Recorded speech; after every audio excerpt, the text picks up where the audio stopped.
Shalom. Yes, this is final episode and the beginning of the end. Well, kind of. First of all, I'm not going to be streaming for like the next 2, probably 3 weeks because I am going to be on the road. If you are on the west coast of the United States, Wednesday night I am going to be in San Francisco at Chabad there. There's a dinner and Torah, and then I will be going to Sacramento, where I will be attending the estuary in the evening. And if you're interested in having dinner with me and Raj before the estuary, you are welcome. Please contact me. Then I will be going to Medford, and Medford is in Oregon. And if you would like to meet up with me and Caleb, you can do that. I am eyeing a lot. I should stop eyeing so much. That's in Medford. Saturday, I am going to be in, Sunday, I am going to be in Olympia, Washington. And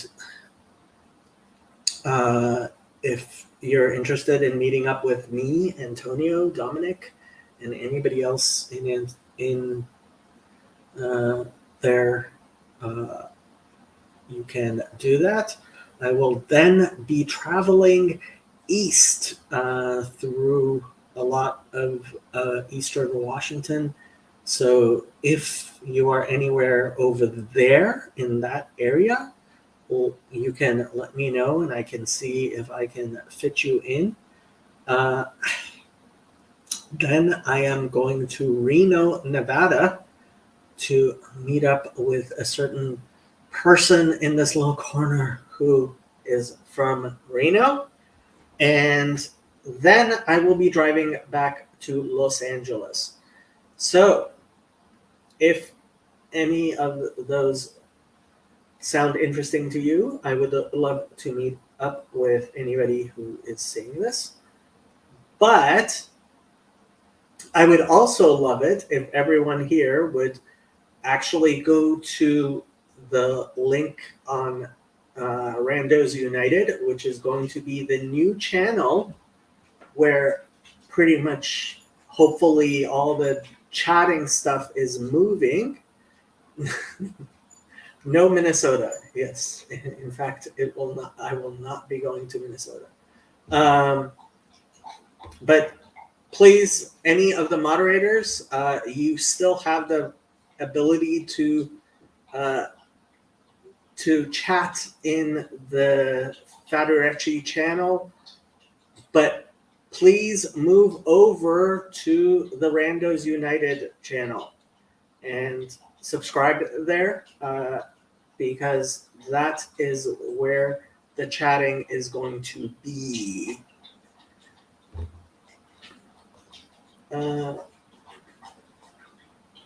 Will there be a separate Discord for this channel? The Randos United Discord is probably just, I would say, the Bridges of Meaning Discord, but that is up to you guys. That's up to Mo and other people who are not me. My channel is my responsibility, and everything else is Mo's responsibility. You sent me, I did not get a DM. So if you sent me a DM, you should send me another DM. Oh, on Twitter. Ha! What made you think I go to Twitter? Let me go to Twitter.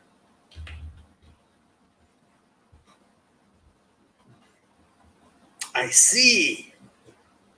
So the estuary meeting, I believe, is just the regular Sacramento estuary meeting. I will be attending. It should be listed on meetup.com. I believe it's at Living Stones. Dinner beforehand, I will text you my cell phone number, which anybody who wants my cell phone number, if you know how to use Google, you should be able to find my cell phone number. If you cannot find my cell phone number, you may not be intelligent enough for me to want to speak to you. My cell phone number is exceedingly easy to find for anyone who cares to find my cell phone number. There's 2 Randos channels. Yes, unfortunately, for all kinds of reasons that have to do with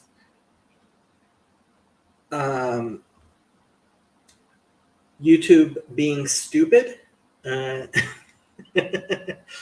The Randos United, there is a Randos United channel which has been used for a while, which has some 700 subscribers.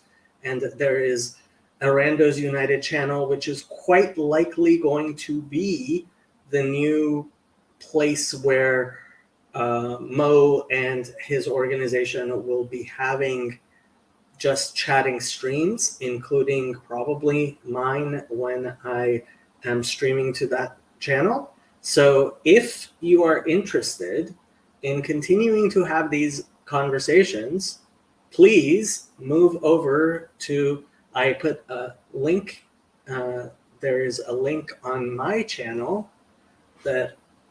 so there are 11 people watching on Fatorecci, where there should be 0 people watching on Fatorecci, and there's 1 person watching on Randos United.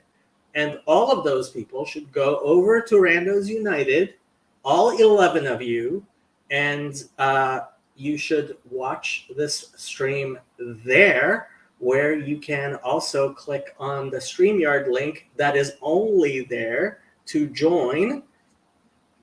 And this is kind of sort of the final Just Chatting. Kind of. So once the new channel gets set up, I may be doing my own Just Chatting streams while the channel has other things. And what is quite likely going to happen is if I'm, for example, hosting Just Chatting on Randos United, after, like, if it's a 3-hour stream, I may move over and just be on my own channel for people who want to continue to talk to me while other people are over on Randos United doing more streams. So my channel is not going away. My channel is just hopefully going to be reverting to be my channel, as opposed to a communal channel where I am trying to get other people hosting things on here. So in a sense, yes. I saw that you finished the semester. I did. What classes are you taking next? I am taking 3 courses, and hopefully they will actually be real courses. Of course, I really should not be answering any questions that were asked on this. Oh, you asked them the correct one, so I shouldn't be answering them. Sorry, I doubted you, Clown of Babylon. Gartham found the place. There's only 19 subscribers of Randos United. There are only 4 people watching at Randos United. There are 11 people watching on my channel. Like Clown of Babylon says, move this minion. And if you don't know what minion is, so 16 people, and almost all of them are watching on my channel, not on the correct channel. You guys should all be moving over to the other channel and subscribing to it, please. Especially if you want to see Just Chattings in the future. Also, Will I be playing MTG on my travels? I will not be playing MTG on my travels.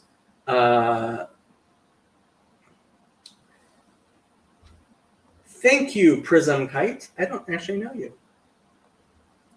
Jesse Rain, I also don't know you. Jacob, I'm noticing this isn't the OG Randos United channel. Am I missing something?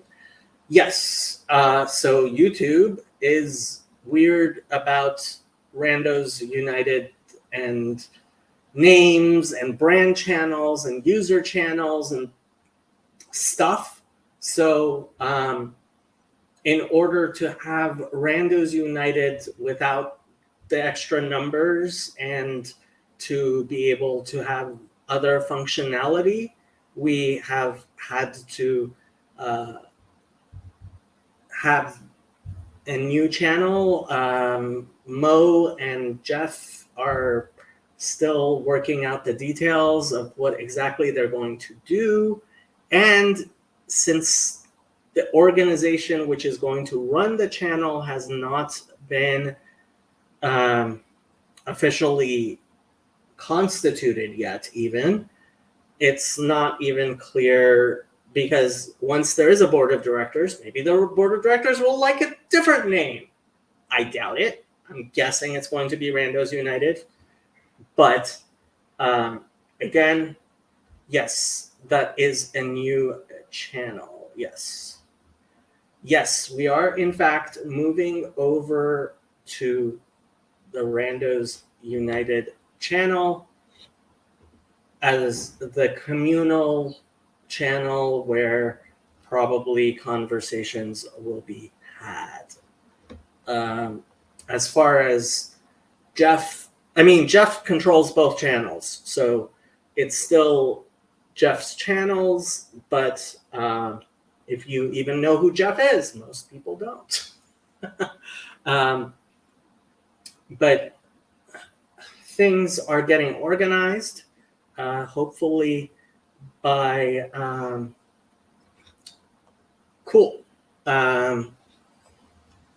hopefully by Friday, we are actually even going to be getting incorporated, and the first board members will be joining.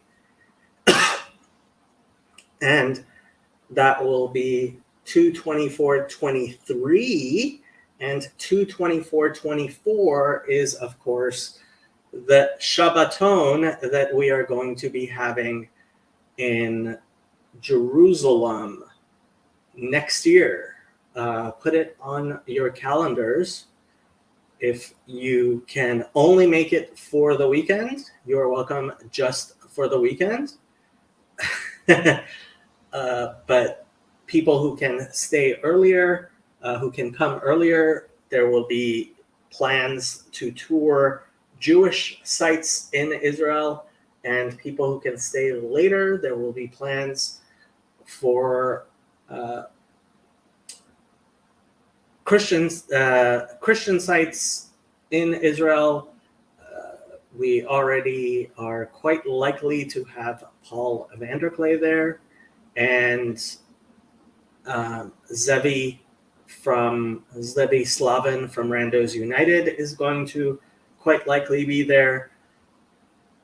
Mo is actually working on some rappers, as in people who rap, not as in people who are rapped, or, well, people who rap music, not RAP, not WRAP.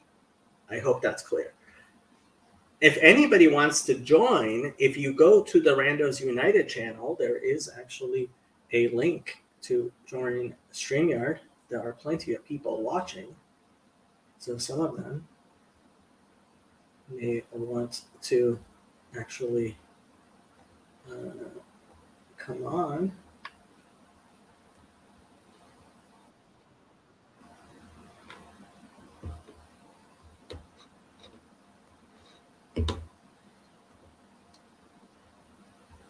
I am hoping they may, in fact, get Nessim Black there.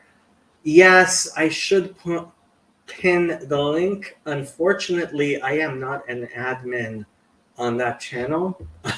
So we are still figuring this stuff out, but StreamYard privileges may in fact be reorganized. That's going to depend on what the organization, again, all of this depends on what the organization ends up doing. I will be following the lead of Mo and his board of directors.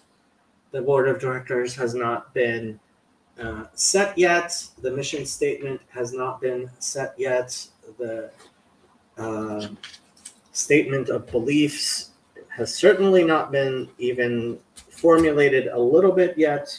And then there's going to be membership, quite likely, and that's something that people are discussing how exactly that's going to be. But all of these things are in the works. Mo, being the actual leader of this stuff, knows what's going on much better than I do.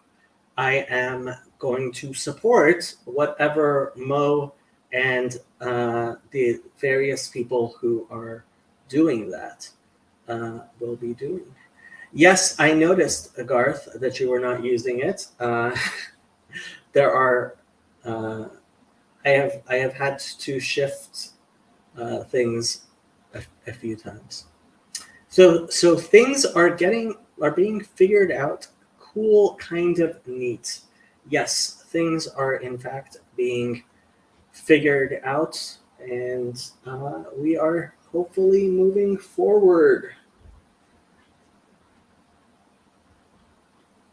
Okay, I am going to stop just talking to myself.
Hello, Andrew. How's it going?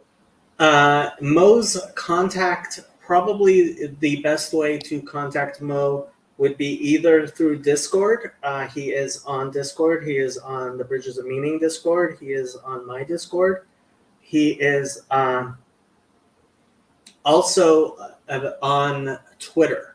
So you can contact Mo in that manner.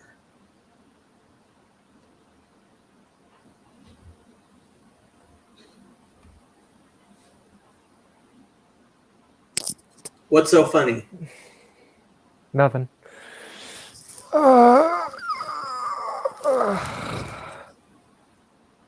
How's school? It's going. Round 2 of midterms are coming up, and we just finished round 1, so you know. How'd you do? Pretty well on the first go around. So for some of my classes, that means I can be a bit more lax. For others, I just have to keep the foot on the pedal, you know. So, yeah. I was not kidding when I said I will ban you from my channel if you do not do well in your grades. That's very good of you. I will check your report card. Okay.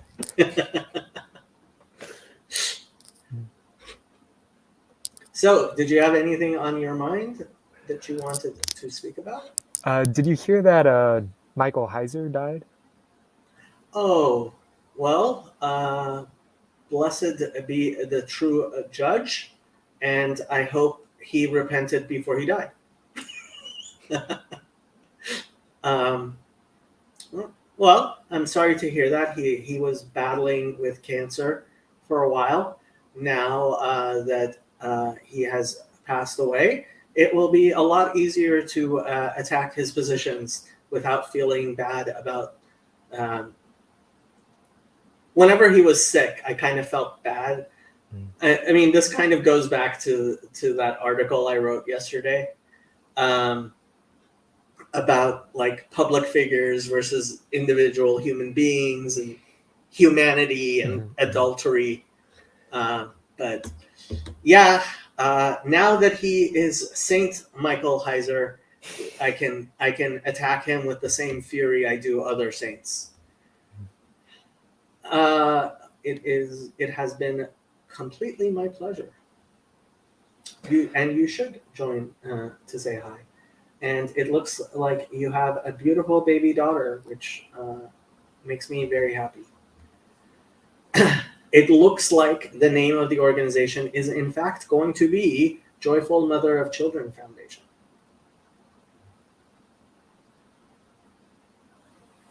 And somebody told me that he. I was going to look and see what my courses are for next semester. My courses for next semester are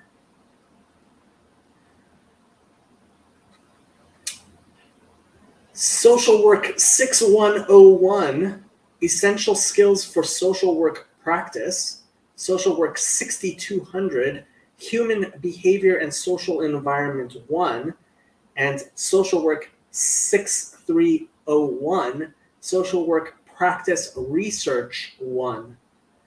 And I have not gotten my grades from last semester yet, but hopefully they will be good. Let me see. Is there a grade for my last class? Yes, I got an A. All right. Wow, I got a 98 out of 100 on my final paper. Let's see what the professor said. Excellent paper. I appreciated your thoughtful definition of evidence-based practice. It was all BS.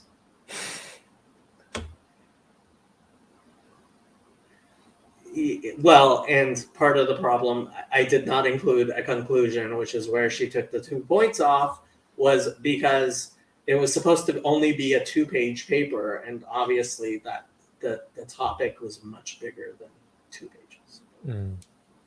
What can we do? So yes, I got an A on my class, and my 3 other classes will be starting next Monday. Good luck. Oh, I'm sure they'll be easy. Honestly, what I hate the most about these classes is, did I tell you why I'm taking these courses right now? You're looking to get a MS-30 or something like that? MSW. MSW. Masters of Social Work. Well, yes, but the reason why I have to take them where I'm taking them now is because when I dropped out of USC Law School, I failed my last course, and USC Law School, there was famously Tim. Hello. Hey. Is my mic So you working? have my number. Yep. And we will be going to dinner probably. I'm probably going to be available for dinner like around 5 o'clock. So I don't know what Raj was thinking as far as dinner, but I believe the estuary starts at 7. So yeah, call me or text me. We will Sure. figure it out. Yeah, looking forward to it. That'd be awesome. So the year after I left USC Law School, they changed the GPAs by just moving up the GPAs by 0.1. I'm not kidding. They literally moved up the GPAs by 0.1. They called it recentering because their GPAs were so harsh, right? Mm. I submit my application to the Masters of Social Work program I wanted to go to. And first of all, you don't even need any graduate work whatsoever, but they have a requirement that your graduate work GPA must be 3.0. My graduate work GPA was 2.9. Oh my god. So they told me that by university rules, they cannot admit me. And what I should do is go take some MSW courses at some dinky, horrible college that takes everyone, like the one I'm at right now. And if I get an A on 9 semester credits, that will move my GPA up high enough so that they can admit me. And it is absolutely like galling that I did this to myself by failing that stupid course as opposed to just taking the final like I should have, like an idiot.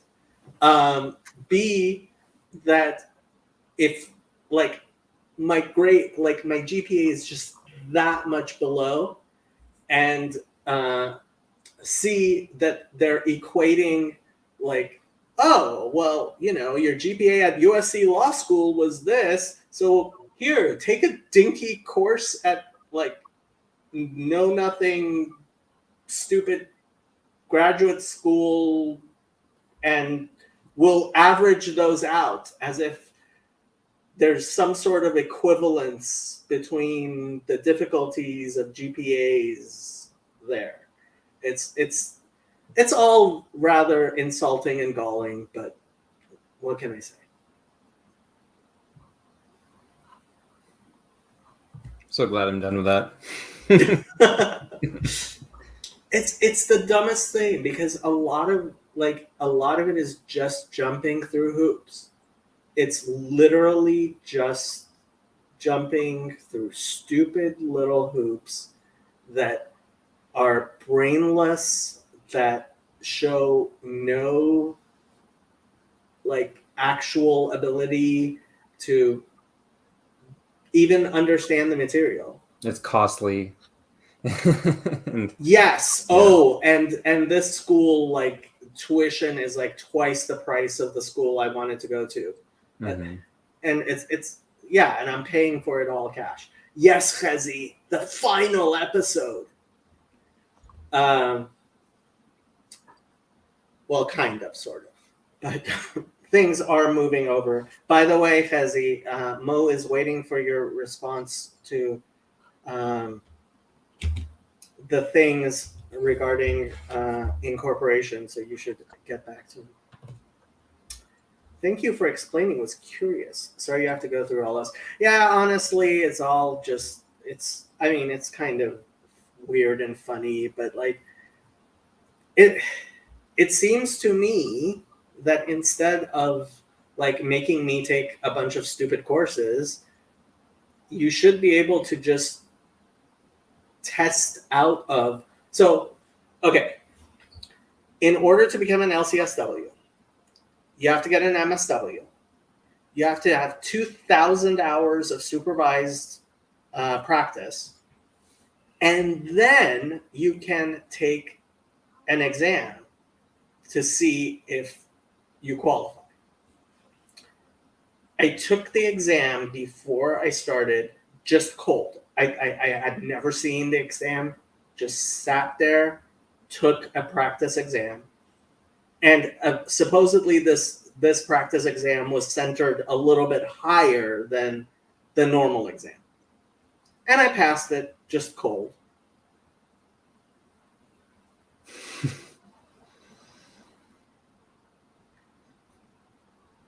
Yeah.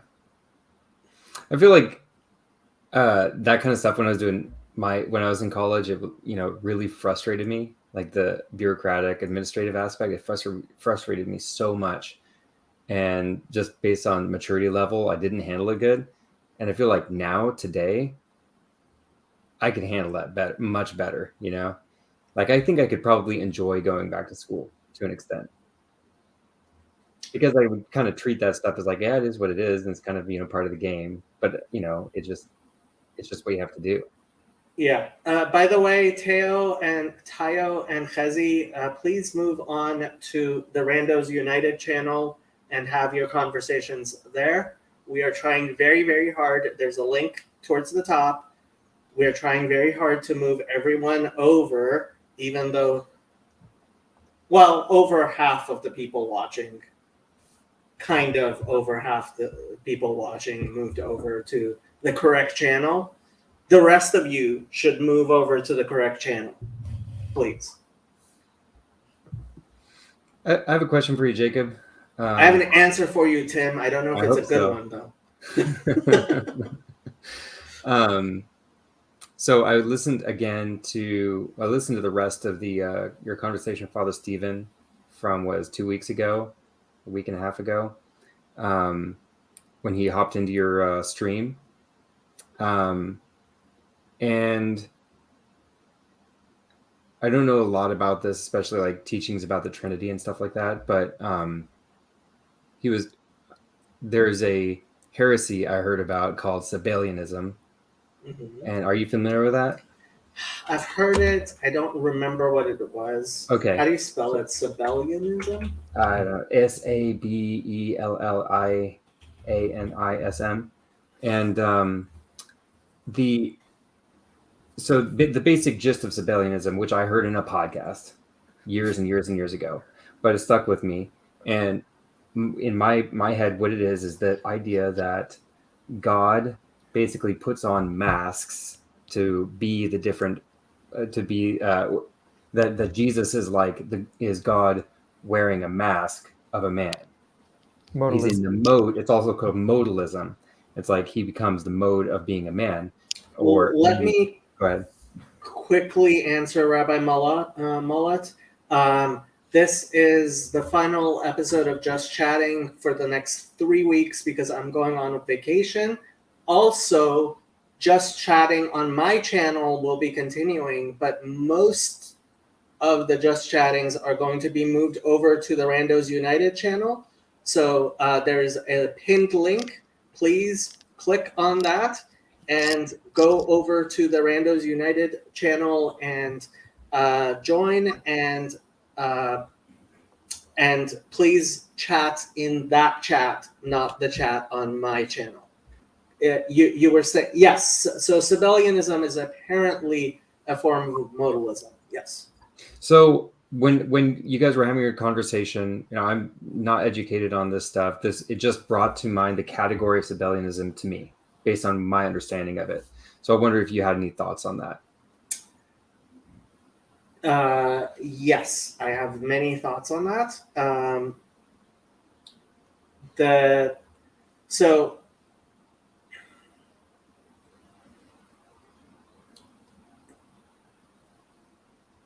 What Father Stephen tried to make clear is that in the monarchical Trinity, how the word hypostasis is used about the Father is not similar to how the word hypostasis is used regarding the Son and the Holy Spirit.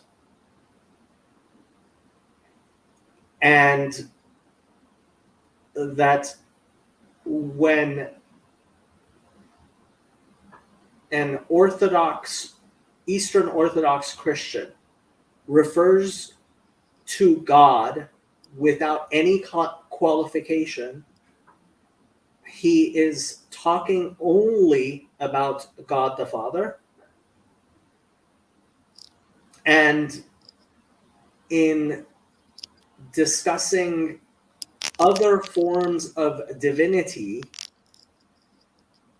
so the main disagreement between the monarchical Trinity as Father Stephen sees it is he sees two visible canonical forms, or actually two canonical hypostases of and this is as best as I can understand the monarchical trinity, two canonical hypostases of divinity in the form of the visible Son and the invisible Spirit.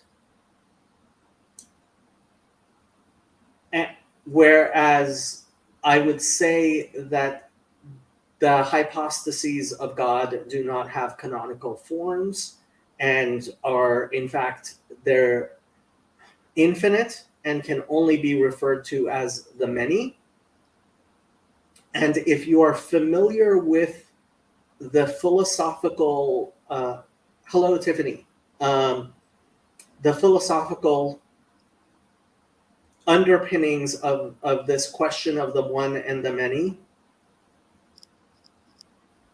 the disagreement that I have in my conception of God and the monarchical Trinitarian conception is that the monarchical Trinitarian conception places a special canonical value to the number 3, in which there is the monarchy of the Father and the hypostatic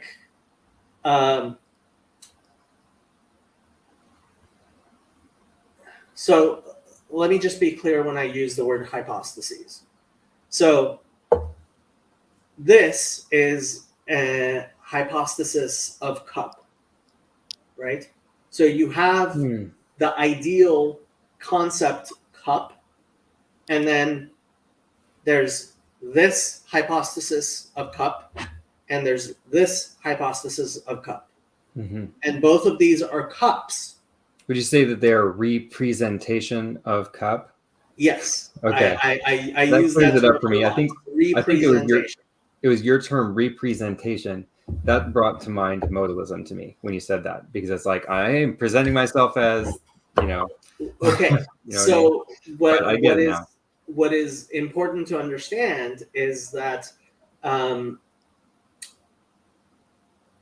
the Father, and this is the weird thing. Yes. So even the term Father, and that's what we were really discussing when we got into the interpretation of Genesis 1:1 and the hyper-literal interpretation of that, which is that whatever referent you use for God, it is in fact in a form a hypostasis of God, because you are in fact referring to God, right? And which is why the Tetragrammaton in Judaism is canonically ineffable. It is actually impossible, right? We don't just believe that it just happened that people don't know how to say it. We believe there is a reason for that. Because God is in fact beyond all description, yet he reveals himself in many ways, to the point where I can say God is love, for example, and that is correct. God is love. I can say God is justice, and that is also correct. God is justice. I can say God is true, and that is also correct. God is in fact true, right? But the reverse of all of those is idolatry.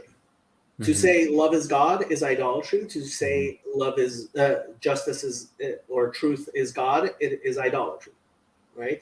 Yeah. So, and that's why the fact that the Eastern Orthodox believe in the monarchy of the Father is incredibly important in Jewish understanding. And while I have to be clear, yes, the Orthodox, and the fact is that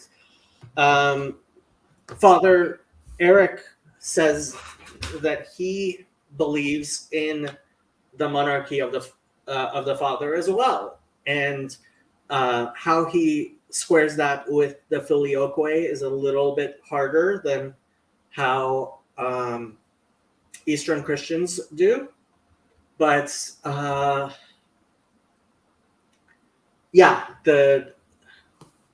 this is very difficult and advanced stuff Yeah. where I would feel far more comfortable using biblical language, saying God is one, God is ineffable, God is one, and His name is one, and I would rather not even get involved in these very intense discussions of things which probably should not even be spoken of in public at all. Yet Yeah. it seems necessary to do so, and not doing so seems worse than doing so. So Yeah, I well, am I mean, adulterating yeah. Judaism as we speak. You're I mean, I think that's something for sure that speaking about the Trinity, I've heard this numerous times, is just something that that's not recommended, that you're just not supposed to do. It's not part of the public preaching, is the way I've heard it said. It's not part of the public preaching of the Orthodox Church.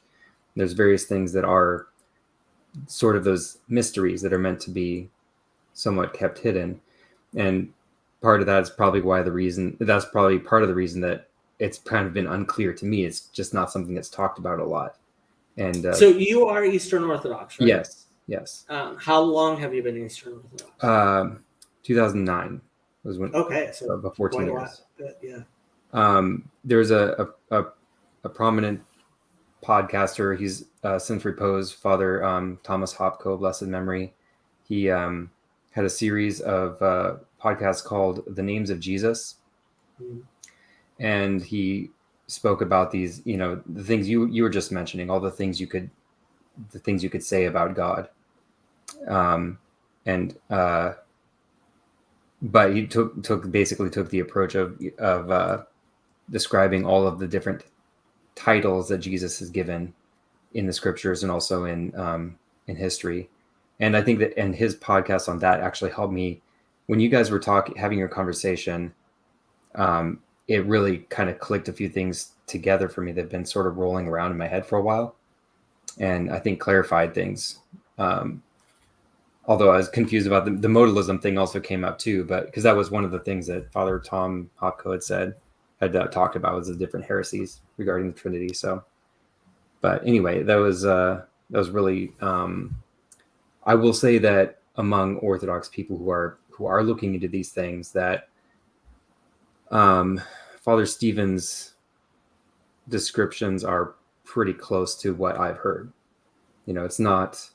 I think there are probably people who out there who are surprised, but at the same time, being an American Orthodox, like many of the things that I hear people say are just simply Protestantism that they just haven't learned yet, and that goes for clergy too. I mean, apparently, Father Stephen is going to be creating the Sunday school curriculum for like the entire Eastern Orthodox Church in America. No way.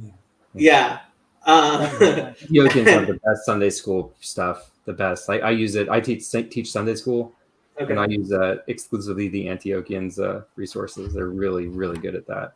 Well, I mean, look, if Christianity, if Christianity changes all the beliefs that, the Christianity that Father Stephen describes is so much closer to Judaism that honestly it almost makes history look farcical. Like for the past 2,000 years, like basically the fight has been that people were not talking to each other clearly. Yeah, I'm still trying to process that. I'm trying to understand the ins and outs of of that. Like, I think I get where you're coming from in saying that, and where Father Stephen's coming from as well. Well, And I mean, it's just hard for me to they fathom that. printed a whole book, Orthodoxy, Jewish and Christian. I read it. It's not very detailed, but like, this isn't just coming from me. I mean, it's Yeah. not like I'm just some weirdo trying to. The fact is that Eastern Orthodoxy, at least Father Stephen's conception of it, feels compelled, which I'm very happy about, to describe Judaism as it existed during the life of Jesus as as valid gospel truth, right? And despite all of the things that all of the people have been saying for a very long time, the fact is that Judaism today is a direct descendant that traces itself and bases itself completely in Judaism as it was taught by the Pharisees, which, according to all Christians, is the group that is closest to Jesus. And so only Pharisaic Judaism has survived. And if Paul of Tarsus is genuinely a Pharisee of Pharisees, right? And I am honestly struggling very hard to try to understand Father Stephen's understanding of this.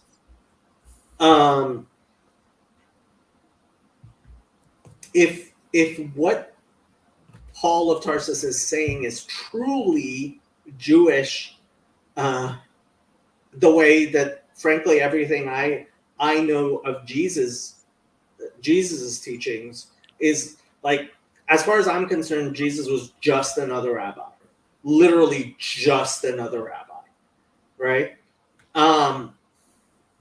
Then, like, yeah, history for the past 2,000 years has been an absurdist comedy.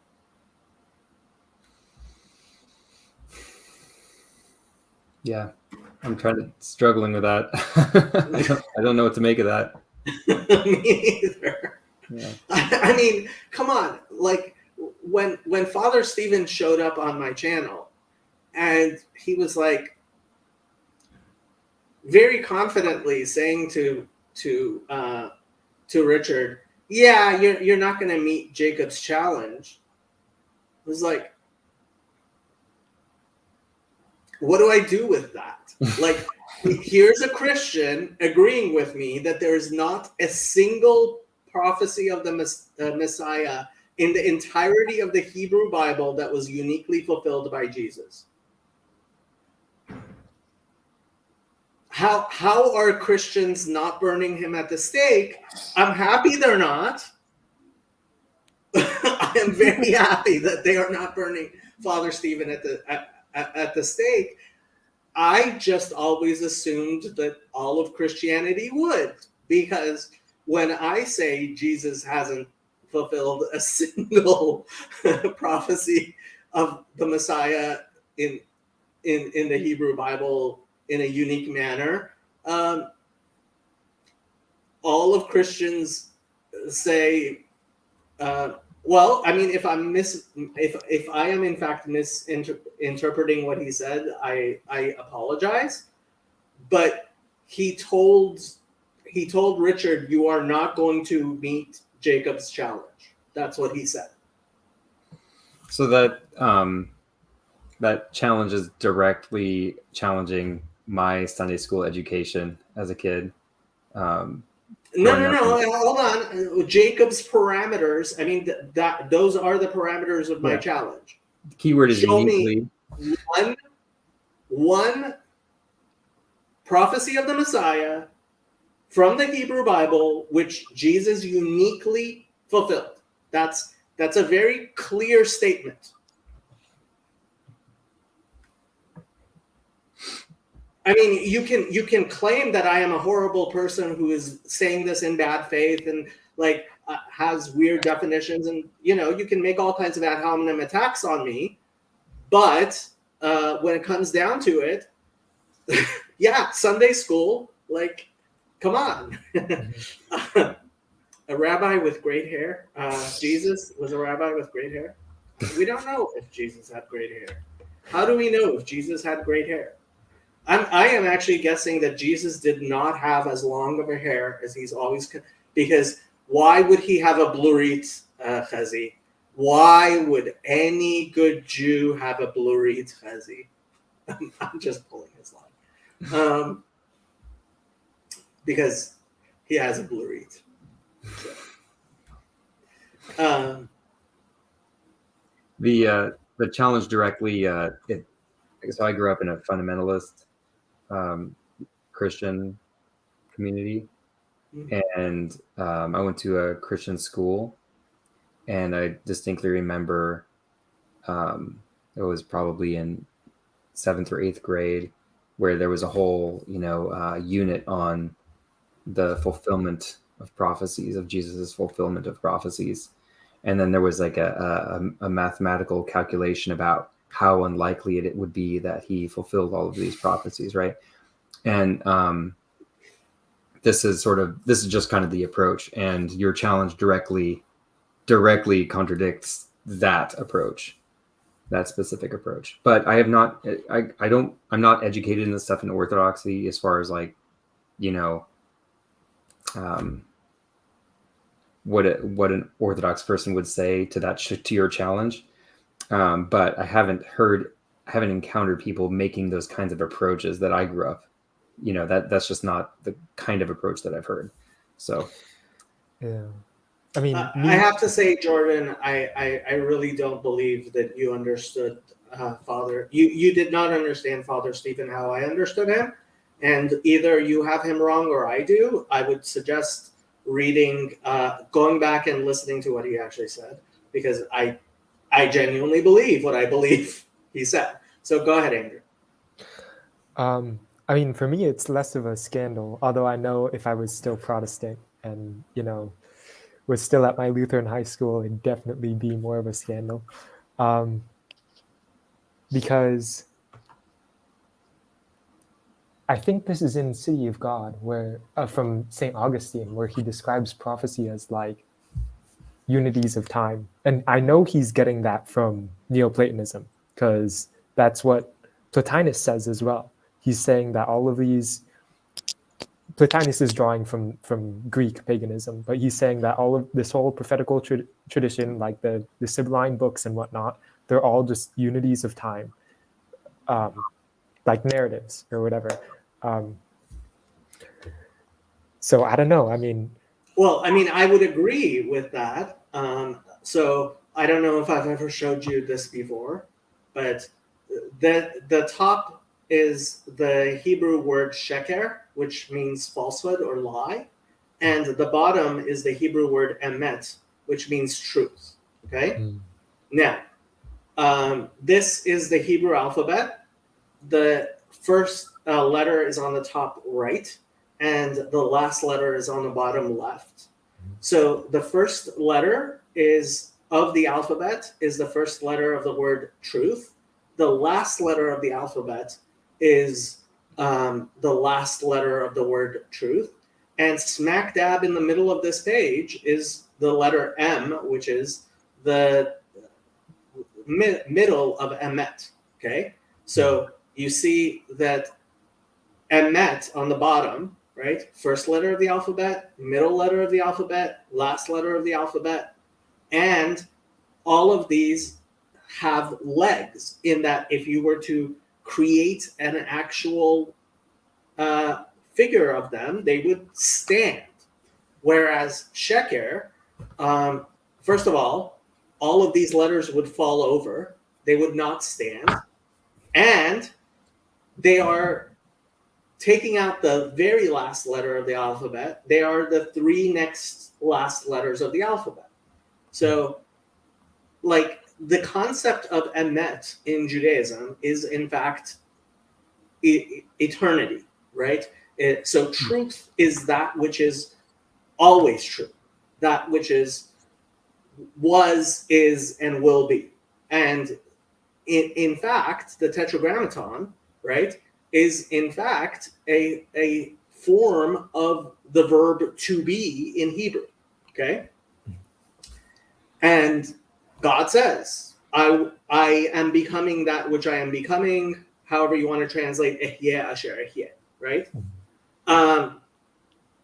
So, yes, but I think that what Father Stephen was saying is that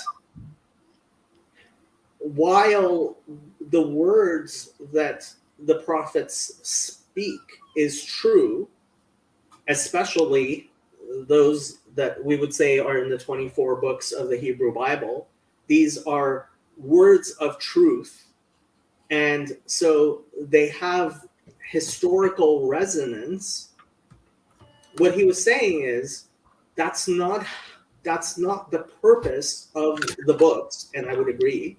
Yep. Prophets came and spoke truth to people in order to guide them towards the truth.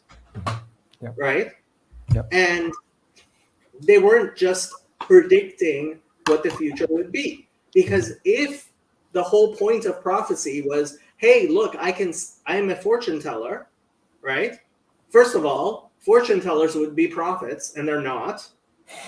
And, you know, whether fortune telling works, we won't get into that. But just because you can tell a fortune doesn't make you a prophet. Yep, right? yep.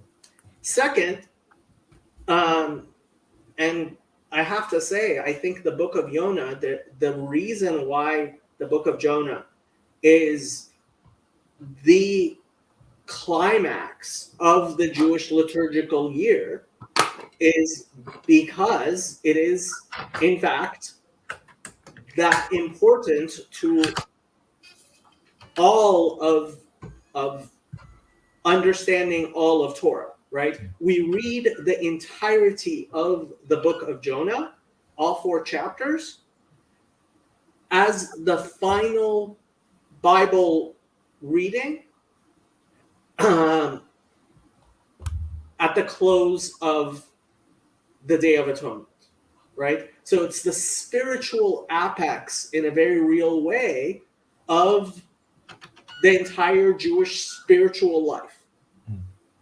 And so I would say it's really important to read those 4 chapters. It's pretty short, right? Mm-hmm. And what is perfectly clear is that the words of a prophet are in fact not predictions of the future. Mm-hmm. That is what Jonah says in chapter 4 to God. He says, I knew that I would end up being a false prophet because you would have mercy and you would in fact not do that which I said. Mm-hmm. Right? So if your understanding of prophecy, and this is, I mean, when Father Stephen started preaching on this, it was like, you know, yes, I agree and I understand exactly what you mean by prophecy not being fortune telling and not, you know, predicting the future. That's not what prophecy is about. Maimonides is very, very clear about this in the laws of the foundations of the Torah. And so, like, to hear a Christian like saying that, yeah, I look, if Father Stephen is the measure of Christianity, right? And his understanding of Christianity is canonical for what is Christianity. The relationship between Judaism and Christianity would be fundamentally different.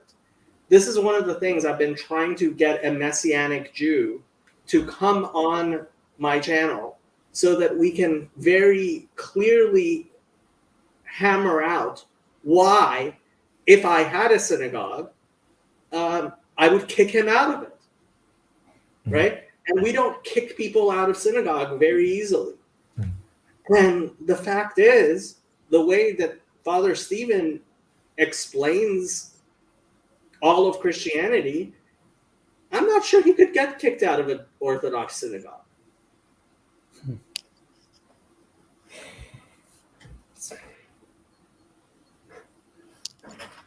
Shocking to me. Yeah, it is. Because like, even this is something I was going to ask about to you later. Like, I don't know anything about Orthodox Jewish liturgics, and the idea that, like, I don't know, our liturgical calendar or whatever liturgies can be integrated or something is absolutely insane. I don't know about them being integrated. We certainly are not going to start reading the New Testament in Orthodox Jewish synagogues. That's not going to happen. But what I will say is that very, very clearly, Judaism has, since before the time of Christianity,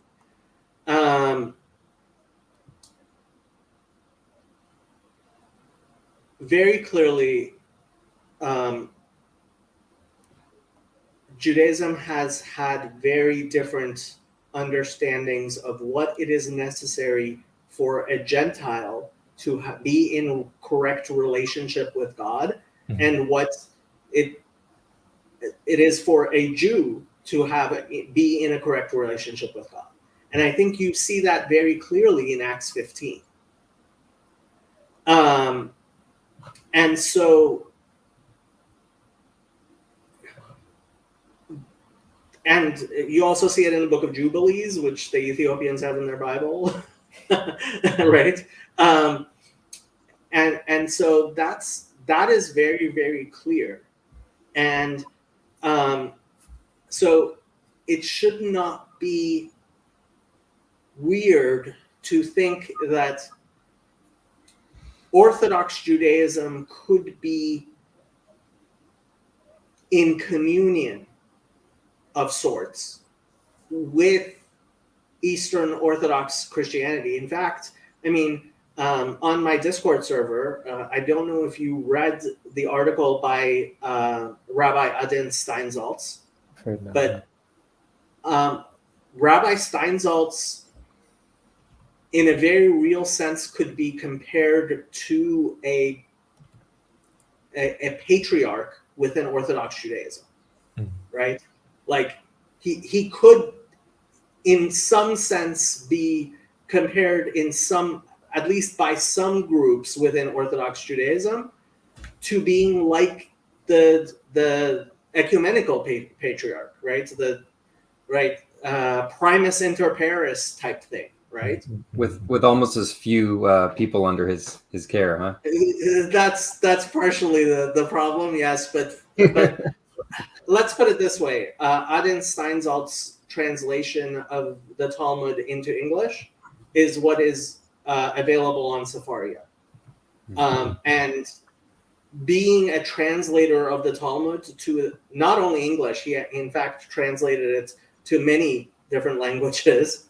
And the Steinsaltz having an edition of the Talmud named after you that people actually use, right, is not a small thing, right? And the fact that he wrote that article, which in a very real sense envisions something like Chazi's vision, which I mean, I might quibble with, but ultimately is definitely a real vision within Orthodox Judaism of how the religion of Gentiles would work in a Orthodox Jewish world. Like Rabbi Steinsaltz was talking about finding interpretations which would permit Hinduism, right? So you have to understand I mean, it might be a little offensive, but our standards for Gentiles are actually pretty low. And the fact that Christianity has only barely met them at certain times is actually quite worrying. Yeah, I should get these comments, but go ahead. Yeah. Sorry, what was that? I should go to the comments, but I will talk to you first. You say what you have to say, and then I will go to the comments, and we can come back to the discussion. So the among Orthodox people, like basically going to talk about Judaism for the most part, comes up sometimes in liturgical settings. You know, there's some hymns that have to do that make some references.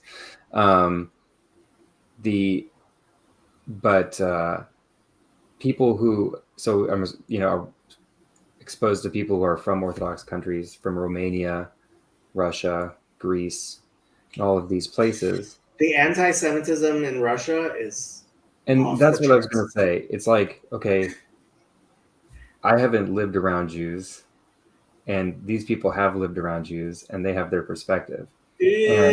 Honestly, it's the other way around. You've lived around more Jews than most of the people in these countries. I think probably like now, but in the past, like there's a large concentration of Jews in Eastern Europe, right? The Jews were living in ghettos and the Pale of Settlement, and there was actually very little contact. But so that's what I was wondering. Is like, there was just so much isolation? Is that where like, how could, if there was the possibility for understanding, how could so many centuries go by and then it not happen? I mean, then maybe just the age of the internet is now making. Well, okay. Have you heard of the Pale of Settlement? No, I don't know what that is. Okay, so you've heard of the term "beyond the pale," right? Mm-hmm. That's the word PALE is, and so there were borders in which Jews were allowed to live, and there were jobs Jews were allowed to do, and it was, I mean, I would highly recommend the book Black Rednecks and White Liberals by Thomas Sowell. Mm-hmm. There's a chapter in there, Are the Jews Different? The book is available for free on YouTube because he does not enforce his copyright on the audiobook at all. And so to understand what exactly happened there, I mean, I have to say, and this is something Father Stephen has said, Orthodox, especially Eastern Orthodox Christianity, has been plagued for a good 2,000 years by incredible corruption at the top. Incredible and clear corruption at the top, which in fact is part of the reason Eastern Orthodoxy is so Protestant, right? Whereas in the West, you had a pope who was, at least in some ways, the equal, if not superior, of the political leaders. In the East, you had the precise opposite. I mean, you basically had the leaders of each country directly appointing the leader of the church, and the leader of the church was serving at his disposal. And so when Father Stephen says Christianity is either fire or nothing, right? You have to consider that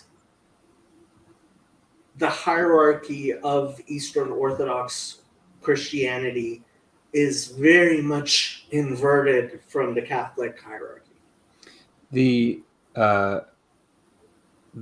sheer number of patriarchs who were hanged and quartered by emperors, I think, tells you what you need to know about, firstly, about what the relationship was at times, and also, the fact that patriarchs did stand up to emperors on a routine basis. Some did, and I'm sure the ones who were hanged and quartered were certainly the nicer, the better ones. The ones that are remembered today. Yeah. They're the ones who are remembered today, and but when it comes down to it, when there's a reason why you hang and quarter people, is because there's a certain intimidation factor. After John Calvin burnt 5 dozen, right? About 5 dozen people he burnt at the stake. The next dozen people tend to be a little bit more squeamish about how they stand up against him, Okay, let me catch up on some of these. First of all, I'm very glad to hear that the Book of Jonah is read on Holy Saturday. Mm-hmm. Yes, but there is a plurality within Judaism. The way I see and know most Jews explain and live Judaism is nothing like you've described. Yes, the Orthodox Judaism, believing Orthodox Jews are by the biggest stretch, maybe 10% of the Jewish population. Maybe. That's a huge stress. And let's face it, I am not an observant Orthodox Jew. I do not live the life of an observant Orthodox Jew. If I did, I would not be talking to any of you. I simply would not. Okay. Wow. Well, hey, Catholics don't have any confusion around prophecy either. I'm beginning to think all these odd views on Christianity are projections from Protestants, not Catholics or Orthodox. And I mean, this is something I was actually talking to Father Stephen about. There are plenty of things I could say. I could read straight out of Rashi on Genesis. Look, the second Rashi on Genesis. Let me pull this up because, I mean, this is the second Rashi on the entire book of Genesis. All right. I'm going to listen as I'm getting ready for bed. Good night. Okay, good night. Have a good one.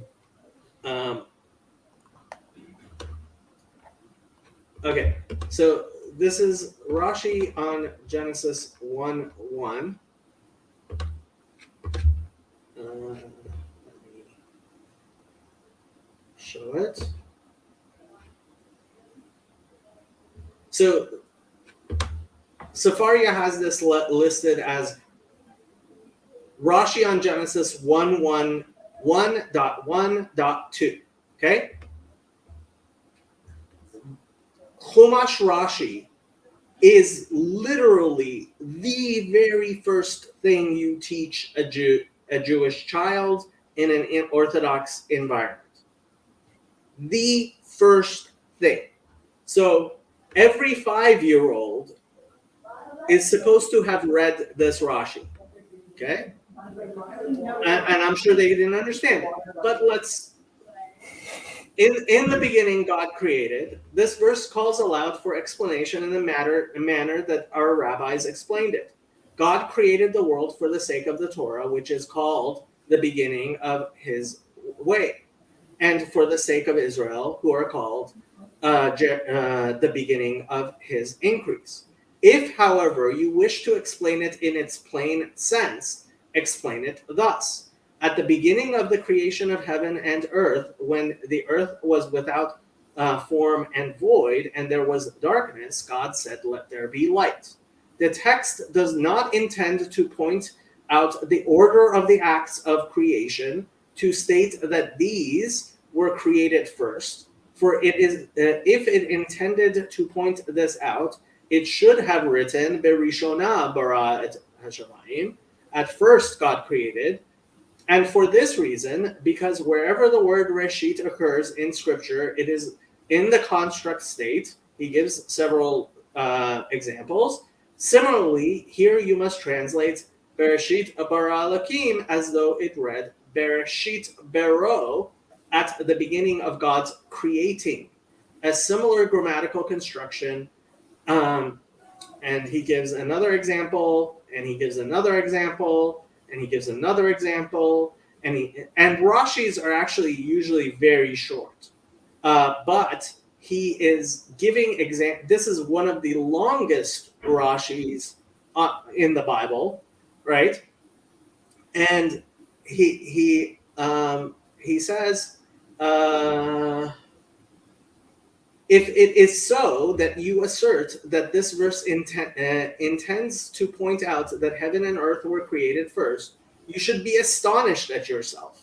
Because as a matter of fact, the waters were created before heaven and earth. For lo, it is written, the Spirit of God was hovering on the face of the waters. And Scripture had not yet disclosed when the creation of the waters took place. Consequently, you must learn from this that the creation of the waters preceded that of the earth. And a further proof that the heavens and the earth were not the first thing created is that the heaven were created from fire and water. And this is Aristotelian things. But from which it follows that fire and water were in existence before the heavens. Therefore, you must admit that the text teaches nothing about the earlier and later sequence of the act of creation. And I have to say, the Hebrew is very, very emphatic. He says, like, he's very emphatic about this. You ha limadata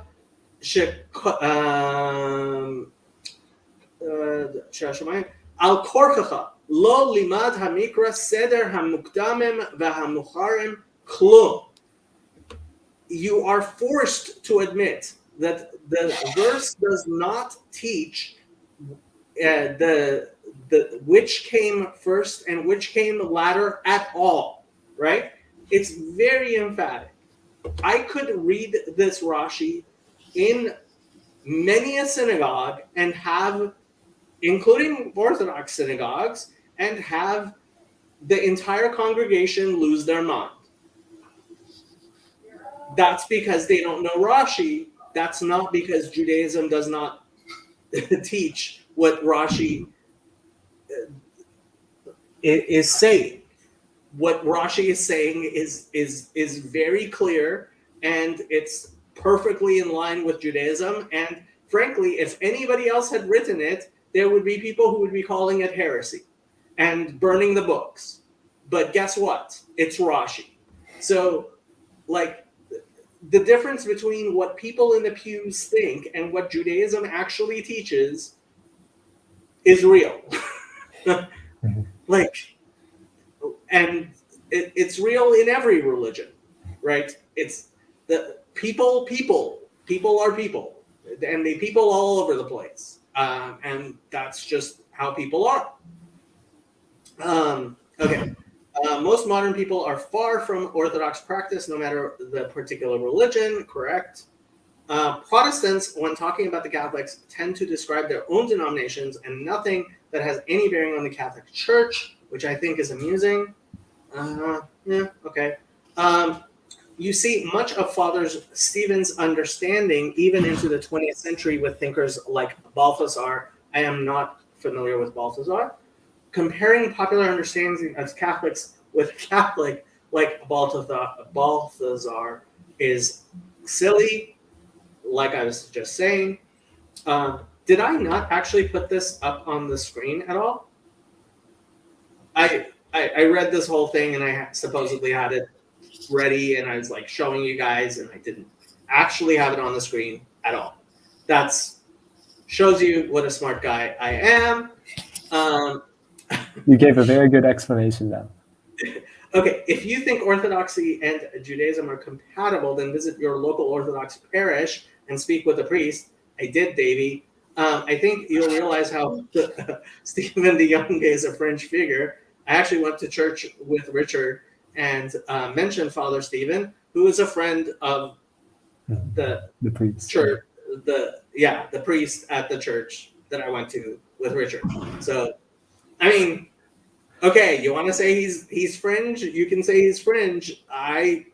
This is not my fight. I've told Father Stephen many a time that if they kick him out for being a Judaizer, I will gladly see about if he can become a Noahide Magid or some other sort of leader in the Noahide movement.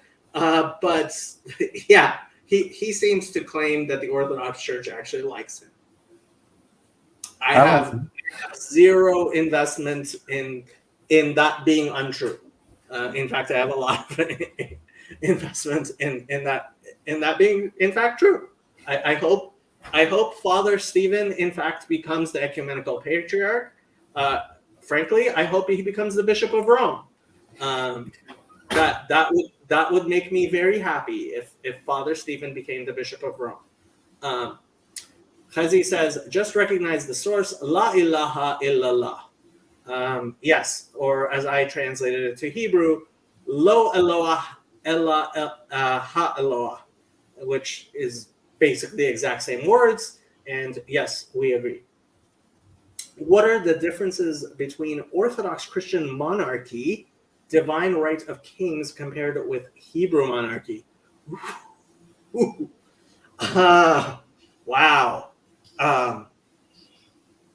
Well, let's start with Hebrew monarchy being, Hebrew monarchy is only for Israel and Israel. Like the Melech HaMashiach is not going to, in fact, be the king of the rest of the world. And while Israel will be a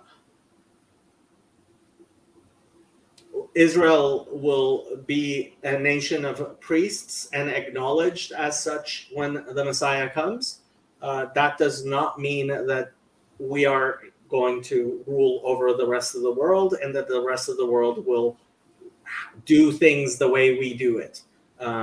And so, yeah, it's very different, I would say, in innumerable ways. Mark was commenting not on Randos United. How dare you, Mark? Mark, you move over to Randos United. That's where everybody is having this conversation. Well, most people are having this conversation. So move over.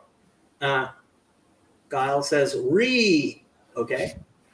And Sherry says, Father Stephen is not fringe.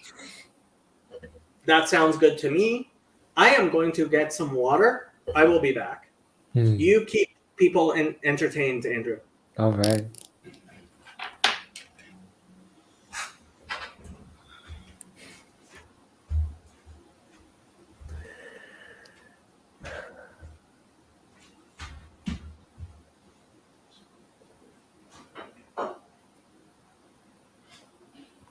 So how's life, everyone?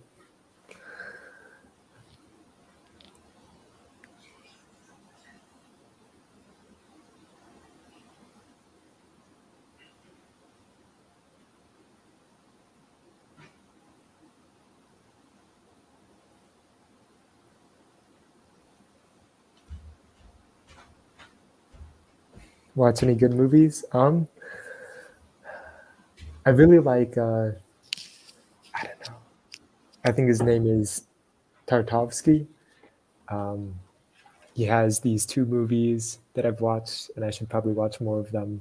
Um, Stalker, and there's another one on Andrei Rublev, which are absolutely excellent. This is actually not water. Mm. So don't be freaked out by the color. Mhm. It is in fact not water. I've got my computer in grayscale, so does it make much difference? Okay. Well, this is a mango drink, so yeah, Mhm. it's kind of orangish.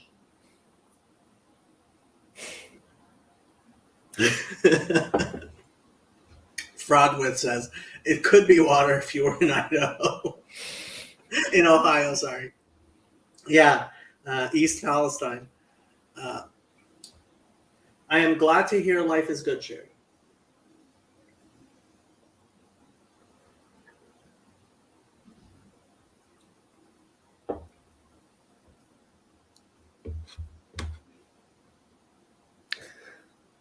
Super random question.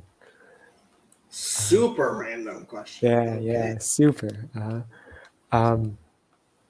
You were talking earlier about like hypostases and whatnot, about how like we can say love and truth and I don't know, mercy, I guess, are all hypostases of God. But how come, I mean, you can say all of those, but how come you can't, you say the tetragrammaton is a hypostasis of God, but you can't say that, I presume. Well, so this was something that I had a very interesting discussion with Cal on my channel with Cal Rivet. He grew up as a Hare Krishna, and now I believe he's in the Catholic Church. And so the Tetragrammaton is self-referentially ineffable.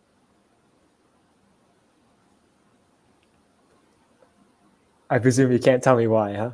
No. I mean, I am telling you why. It is self-referentially ineffable. Just like when I write God, I write G-D, Mhm. right? So how is me writing G-D really different from me writing G-O-D? Right? It's negative. Yeah. It's a symbol, like, Mhm. so just like God is referring, like it's referring to the name of God, right? So why do I write G-D instead of writing G-O-D? Right? Mhm. It's self-referentially, it is by its very nature Okay, yeah. referring to the fact Insane. of the ineffability. Uh-huh. And that's why the Tetragrammaton, right? We call it the Tetragrammaton, right? And we talk about the ineffable name, and we use all kinds of references to it, because the reference to it is in fact a reference to the fact that it itself is only a reference. Yeah, it's like participating in the name. Yes, That's insane. it's really beautiful. Yeah. Good night, Garth.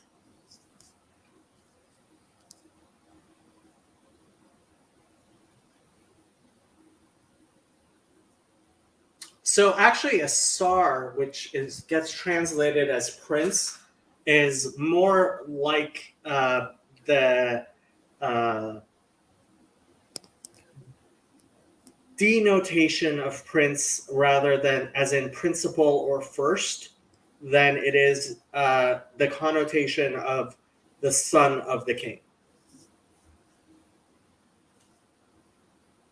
Tsar means official, so yeah, it gets translated, or Nasi gets translated as prince. Sorry, yeah, Nasi usually gets translated as prince, but yeah. Davey says, Sherry, he holds a Trinitarian view, which is outside of that dogmatized by the fathers. holding views which are unorthodox, make you fringe in the Orthodox Church. Davy Jones sounds a lot like Anselman. Are you Anselman? Because you sound a lot like Anselman. And I have to tell you, you are claiming that an archpriest in the Eastern Orthodox Church, who is a internet celebrity, well known for expounding on the Trinity, and has published several books on Eastern Orthodox theology by the biggest publisher of Eastern Orthodox books in the United States, and I guess in English at all, you're claiming that he's a heretic and you, some random guy commenting on my channel, understand better than he does. Like making an appeal to authority, gonna have to say, Davey, you're probably more fringe than the very reverend archpriest, Dr. Father Stephen DeYoung, who's getting his second PhD. Just my guess.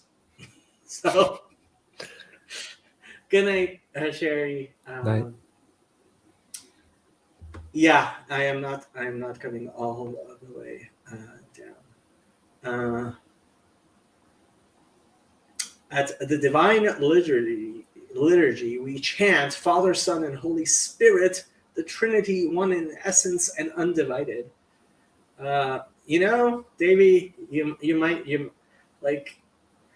I feel free to say Father Stephen is fringe because I think he represents Eastern Orthodoxy in the United States, but you're just going way too far. Just way too far. Yeah, that's just like your opinion, man. Father Stephen believes the Father, Son, and Holy Spirit are one in essence and undivided. I assure you, Davy Jones. Yeah, chief cupbearer in the story. Yeah, I have to say, Davy, if you were on my Discord, I would likely be labeling you Petayim by now because you're saying very foolish things.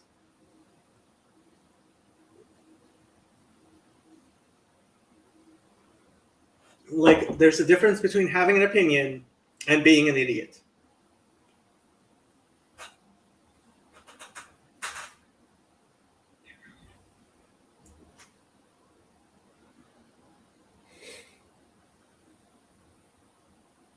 What's so funny? I take time to process things. That idea of the Tetragrammaton is absolutely It's crazy. Beautiful. Yeah, it is. It is.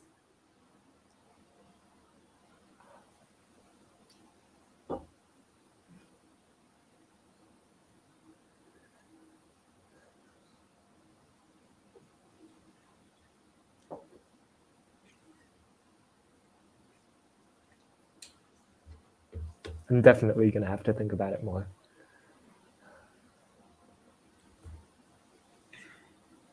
Because it's like, you guys have names for the Tetragrammaton. Yeah. Yeah, that's crazy. Yeah, we refer to it in everything but itself. Mm-hmm. And it's like, well, what's the difference? It's like, because it's self-referentially ineffable. So when you guys say the name, is that describing? Okay. So we say Hashem, right? Yeah, it means the name, right? Obviously, it's referring to the Tetragrammaton, but it doesn't have the same holiness. Why? Because we reserve the holiness for that thing, which is ineffable, right? Which in itself, ultimately, look, it's still just words, right? It's still letters on a paper, right?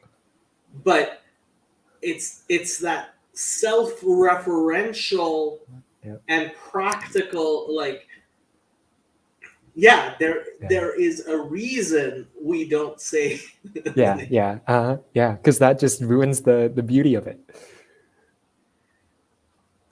Yeah. So Rabbi Yehuda Ashlag and his works. Okay. Rabbi Yehuda Ashlag was a prominent rabbi who wrote a commentary on the Zohar and died a long time ago. Let me see when Rabbi Yehuda Ashlag passed away. Rabbi Ashlag,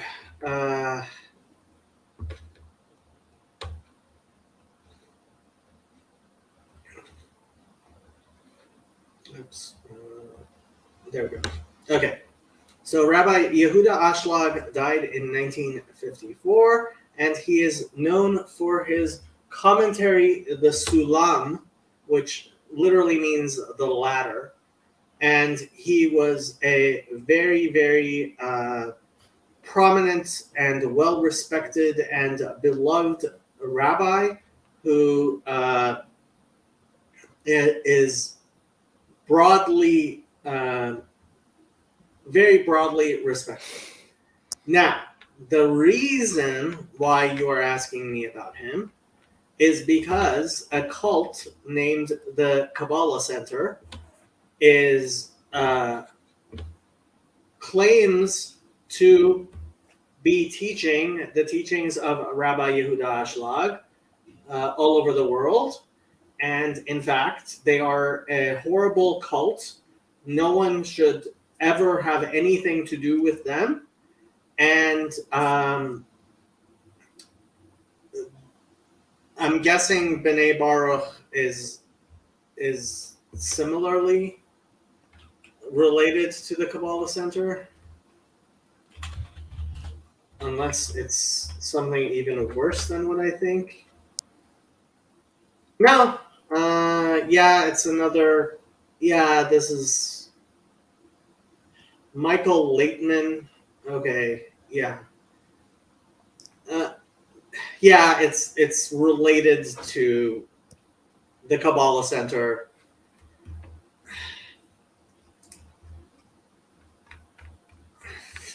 Stay away from cults. If you are interested in the Kabbalah, the most prominent English-speaking Kabbalist in the world, Rabbi Yaakov Moshe Hillel, who is a widely respected rabbi and a genuine Kabbalist and authority on the Kabbalah, has a YouTube channel. And he speaks English.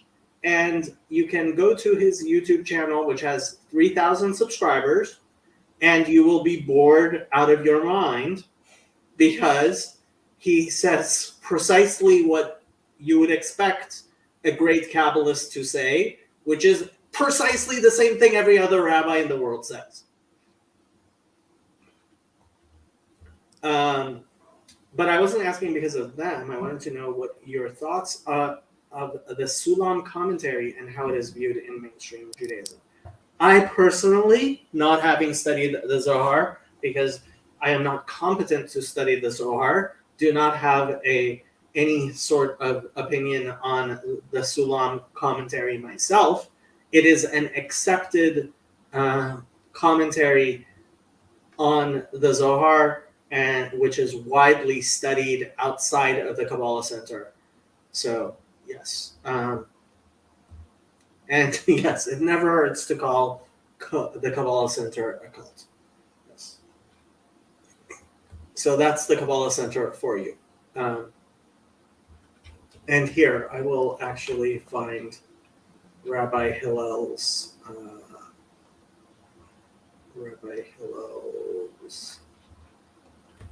which one was?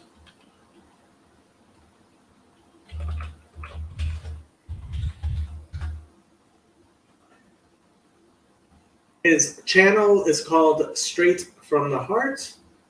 And what happened? it used to have 2,000. Well, it has 2,000 subscribers, but the videos are gone.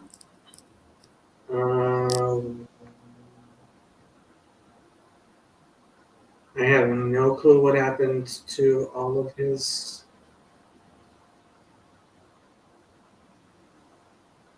videos.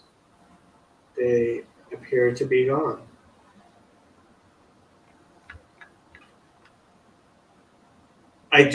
Well, no, this isn't the channel I subscribed to.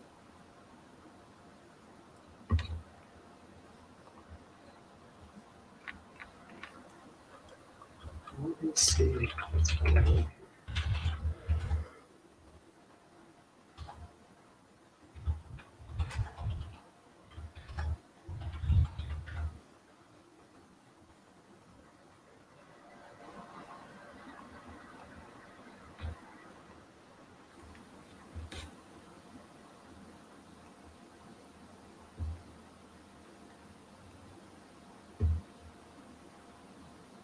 Well, I seem to have found the videos, or at least some of them, on a channel called Maranan 9357, which only has 304 subscribers. But here is a link in case people are interested. And Rabbi Yaakov Moshe Hillel is the most prominent and widely known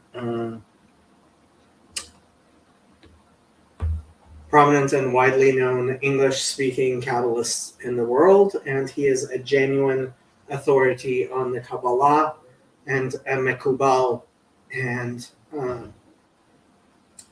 his word goes, and I think anybody who has listened to him at any length will find what he says to be absolutely uncontroversial in any way.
I do think, like, you know how I think it's in one of John's letters. He says, it might be Philippians, says God is love. I think that also has that sort of self-referentiality, but in a more, I don't know, participatory manner. Because you always act in love when you describe love, you know? If you understand the word love, I think a lot of people use the word love in ways that make me think they don't really know what love is. I don't think anyone understands what love is. Possibly to its depth, yes. There's a story I really like. So a rabbi walks into the cafeteria of the yeshiva, and he sees one of the students sitting there gorging himself with fish. He's just like eating fish, right? And the rabbi goes to him and says, "What are you doing?" He says, "Can't help myself. I love fish." And the rabbi says, "You don't love fish. If you loved fish, you would have an aquarium. You love yourself. You like how fish makes you feel."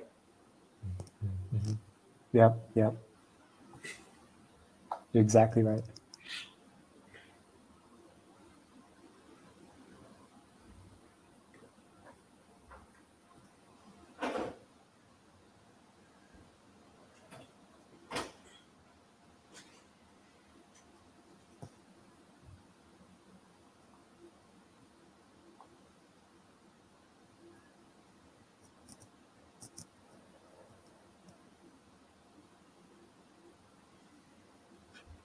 I will also say anyone who believes in love at first sight doesn't know what the word love means. Yep. There is no such thing as love at first sight. At best, you're talking about lust.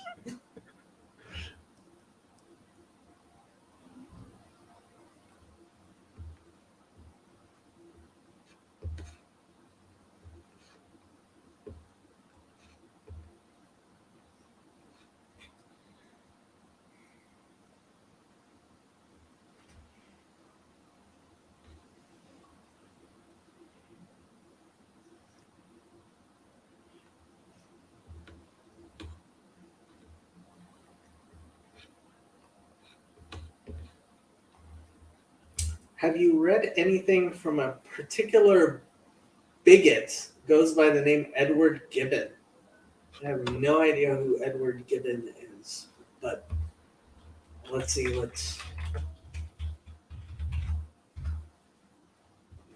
Edward Gibbon.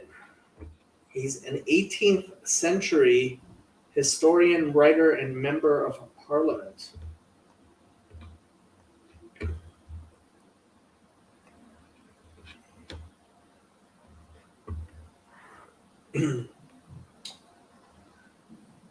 Polemical criticism of organized religion.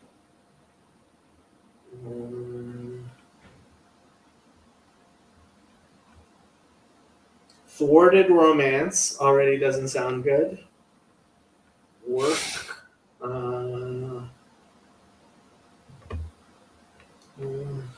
The history of the decline and fall of the Roman Empire.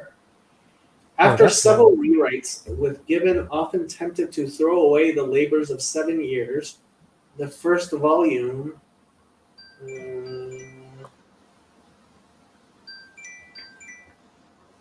I see nothing about Jews in any of this. Edward Gibbon's central thesis in his explanation of how the Roman Empire fell, that it was due to embracing Christianity, is not widely accepted by scholars today. It's accepted by me.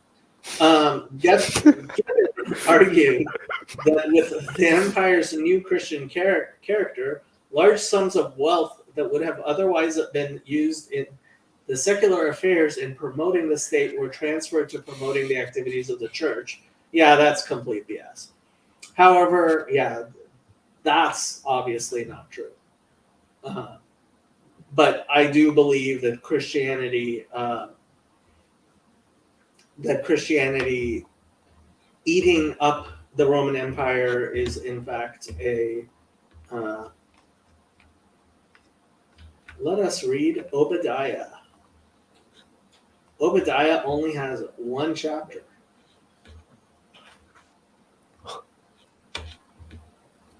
Chazon Obadiah. Ko Amar Hashem Elohim. The prophecy of Obadiah. We have received tidings from the Lord, and an envoy has been sent out among the nations. Up, let us rise up against her for battle. Why am I using the JPS? I refuse to use the JPS. I will not use the JPS. I will use the Koran Jerusalem Bible. The vision of Obadiah. Thus says the Lord God concerning Edom, that is Rome, that is we, that is Esav, but that is Rome. We have heard tidings from the Lord, and an ambassador is sent among the nations. Arise and let us arise against her in battle. Behold, I will make thee small among the nations. Thou art greatly despised. The pride of thy heart has deceived thee.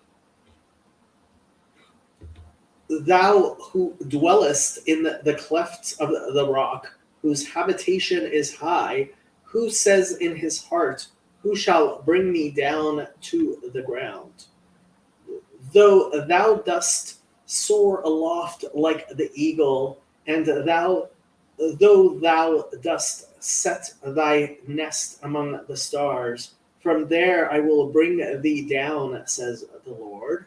If thieves came to thee, if robbers by night, how art thou cut off? Would they not have stolen till they had enough? If the grape gatherers came to thee, would they not leave some gleanings of grapes? How has Esav been pillaged? How are his hidden things sought out? All the men of thy confederacy have driven thee to the border. The men who were at peace with thee have deceived thee and prevailed against thee. They who eat thy bread have laid a snare under thee. There is no discernment in him. For shall I not in that day, says the Lord, even destroy the wise men out of Edom, and understanding out of the mount of Esav? And thy mighty men, O Teman, shall be dismissed to the end that everyone from the mount of Esav may be cut off by slaughter.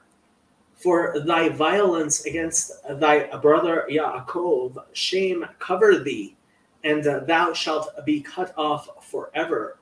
On the day that thou didst stand aloof, on the day that strangers took captive his substance, and foreigners entered into his gates, and cast lots upon Jerusalem, then thou too wast one of them. But thou shouldest not have looked on the day of thy brother, on the day of his misfortune, nor shouldst thou have rejoiced over the children of Yehudah on the day of their destruction, nor shouldst thou have spoken proudly on the day of distress.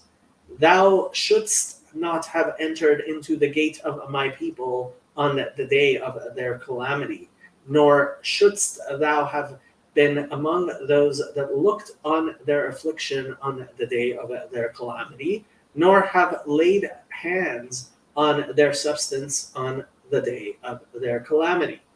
Nor shouldst thou have stood on the crossway to cut off those of his who escaped, nor shouldst thou have delivered up those of his who remained on the day of distress. For the day of the Lord is near upon all the nations. As thou hast done, it shall be done to thee. Thy deeds shall return upon thy own head.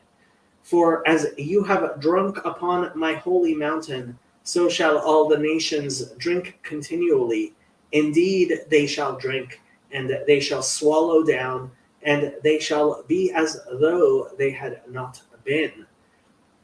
But upon Mount Zion there shall be a deliverance, and there shall be holiness, and the house of Yaakov shall possess their own possessions, and the house of Yaakov shall be fire, and the house of Yosef flame, and the house of Esav for stubble, and they shall kindle in them and devour them.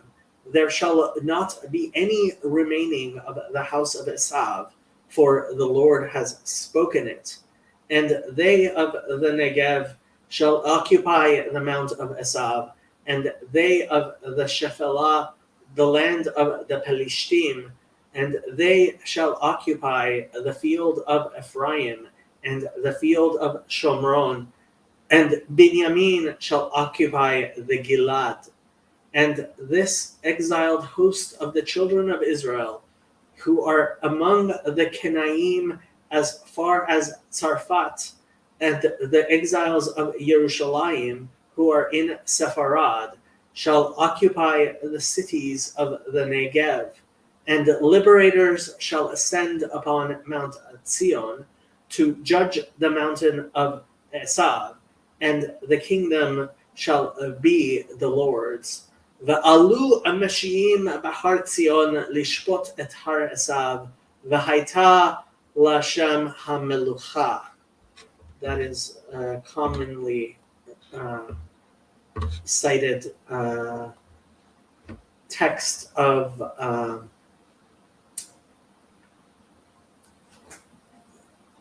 that last verse in Jewish liturgy. But yeah, the house of Jacob shall be a flame, and the house of Joseph as a fire, and it shall consume the house of Edom, which is what I think happened when Christianity consumed the Roman Empire. He basically wrote the book that all modern scholarship uses as its foundation for understanding Byzantine history. Gibbon can eat my shorts with tea and crumpets. Tim doesn't seem to like this Gibbon guy very much. Yeah, I saw a book of it somewhere, like actual physical copy, and let me tell you, it was not very grateful for the Byzantines.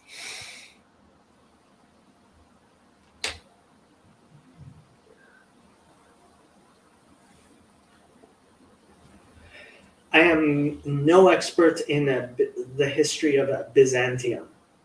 I'm an armchair historian. Not even an armchair historian of Byzantium. It's kind of interesting. Except for the boring parts, I skip those. That sounds more than a little tautological right there. It's interesting except for the boring parts. Yep. That tends to be true. Things tend to be interesting except for the boring parts. In fact, that is always true by definition. Unless they're all boring, then they're not things at all. Okay.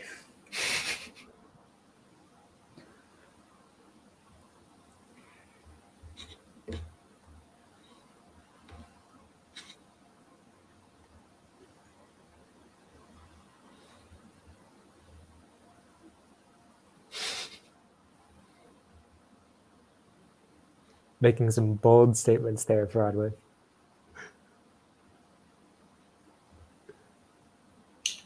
Actually, that is debatable. Water makes other things wet. Water itself is not wet. Sorry.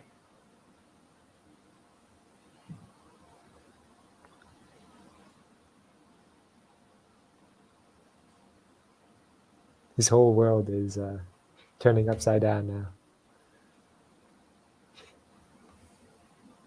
Sorry, not sorry. I can't believe there are still 6 people who are watching on my channel as opposed to moving over to Randos United like they're supposed to. Some people are like, no, I refuse to be told where to go. I will not be herded like cattle. Okay. I'm not sure I like this new camera angle of mine.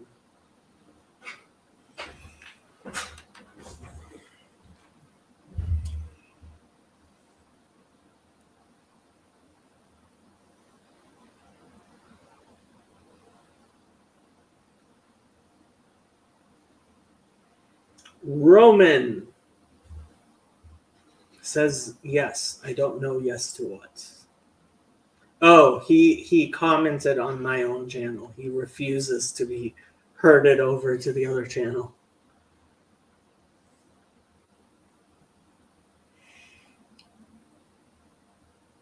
Roman is in the Philippines with his wife. Lucky.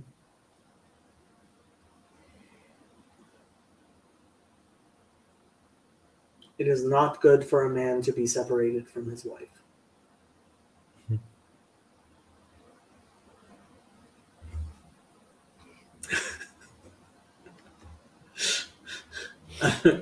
I'm just remembering Dominic asking me some philosophical questions and me saying to him, "You need a girlfriend."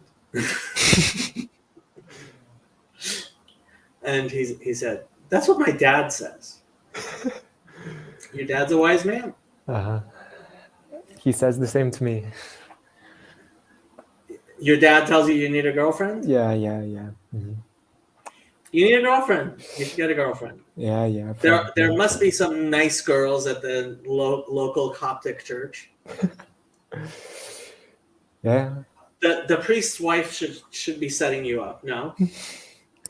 I'm still going through catechism, so they can't officially set me up yet. Okay. So once you're finished being a cat, does UCLA have an Eastern Orthodox club? Yes. I think it's called the OCF, something like that. Yeah. Orthodox Church Fellowship? Maybe, I don't know. Let's ask Mr. Google. UCLA, Eastern Orthodox Students Society. Orthodox Christian Fellowship at UCLA. There you go. Mm-hmm. All right. Just have to hit that up, huh? Yep. Maybe half of them won't call me monophysite.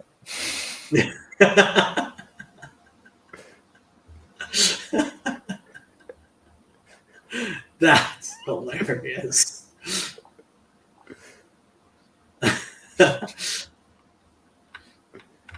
He's a non-Chalcedonian.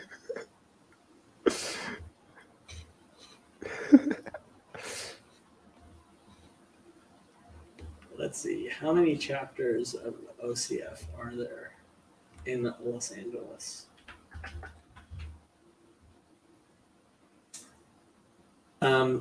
So apparently the closest OCF to me is University of Tulsa. That doesn't make sense. No, there are definitely other. Yeah. Why is it sending me to University of Tulsa? It's like that's the middle. Okay. So UCLA has a chapter Facebook.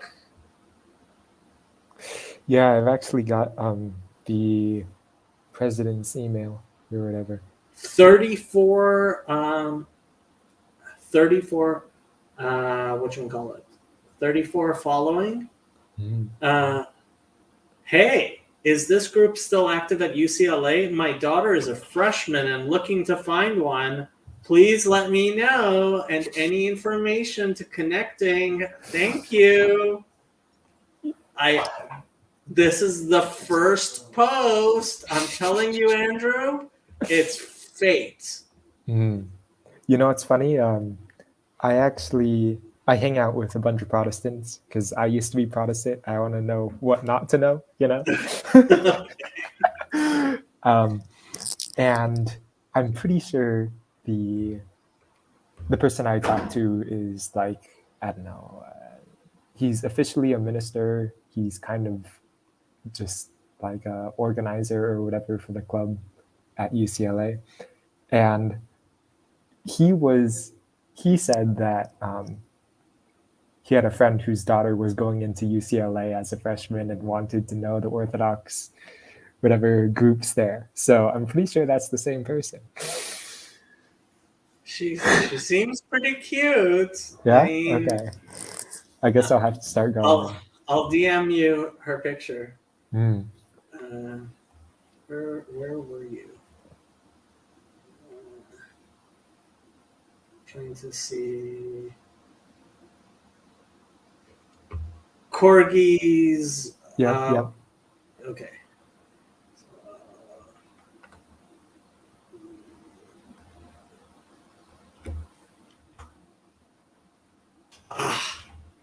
Stupid. Hold on. Image too large. I have to resize. No.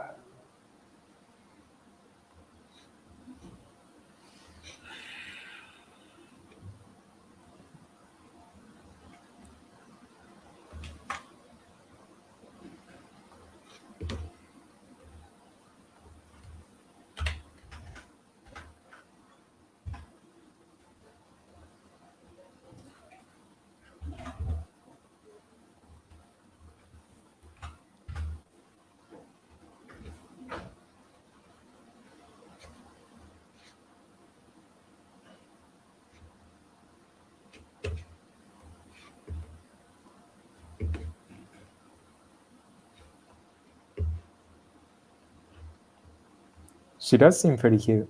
Yeah, see? Eastern Orthodox freshman. Her parents are Eastern Orthodox. Oh wow. And apparently I think she's half Asian.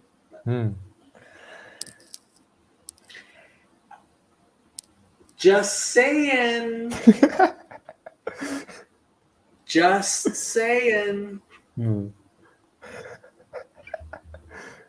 All right. I'll actually go to one of those club meetings.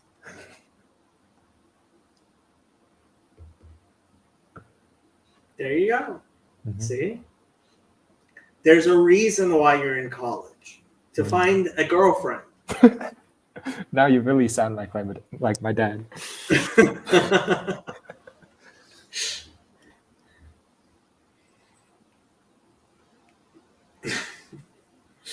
Wow. I'm thinking of what would have happened if I had actually not been the dork I was when I was in college. I would have probably married Christina. She was Jewish. Well, she was kind of Jewish. Her dad was Jewish. So she wasn't actually Jewish. But we dated a tiny bit. Did you and her dad have lots of long Jewish talks? No, I know. Are you kidding? But I was a dork. Yeah, I had a secular Jew for a roommate last year, which was kind of crazy. You poor thing. He made fun of me for being Christian, which is, I don't know, kind of deserved.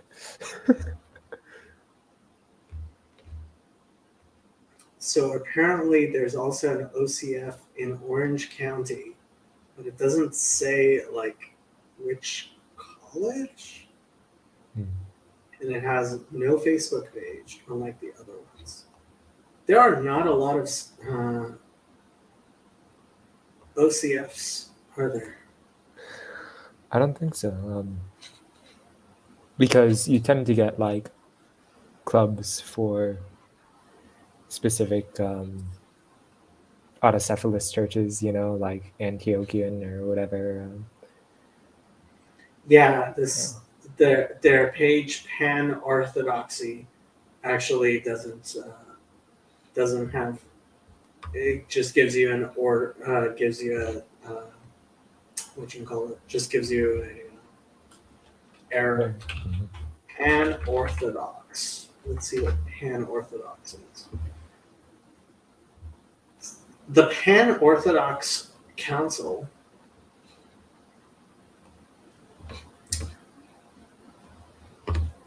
we're reading Wikipedia.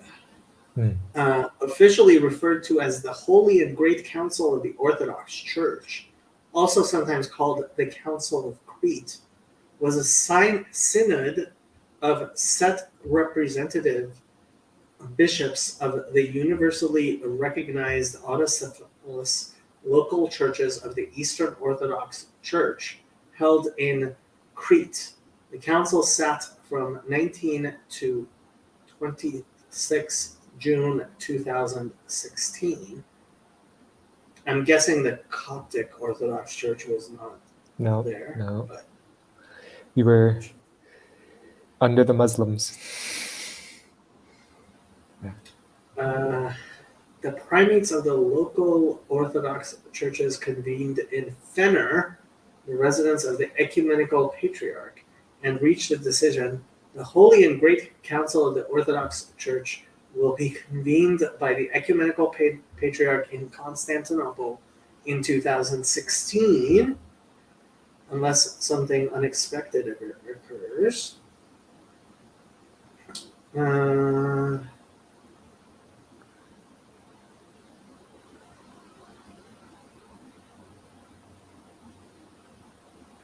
In view of the non-attendance by the four churches, the Synod's official spokesman, Archbishop Job Gacha, stated that all the documents adopted by the Council in Crete would be binding to all the Orthodox churches.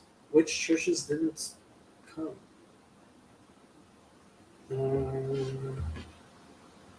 Church of Antioch, Church of Greece, Church of Poland convened. It's not saying which churches didn't come.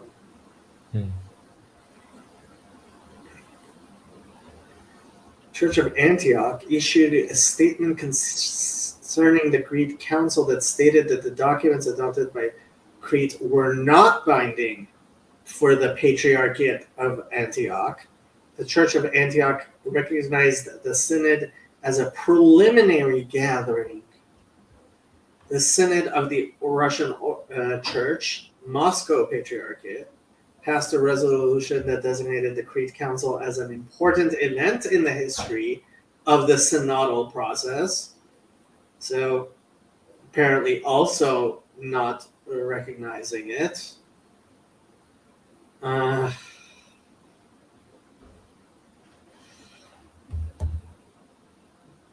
The Ecumenical Patriarch sent a letter to the Archbishop of Athens asking him to admonish some of the Greek Orthodox clergy who rejected the Holy and Great Council.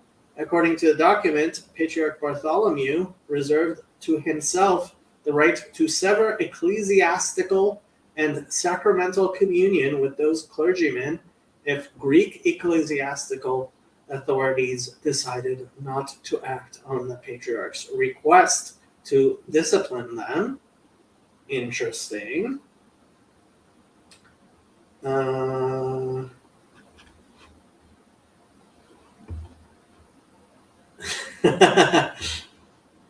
apparently some people were like, wow, now you're turning into a pope.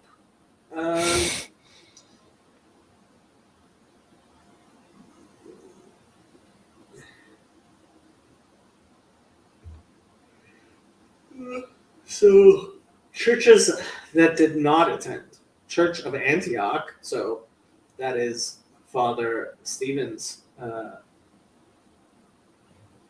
Patriarchate.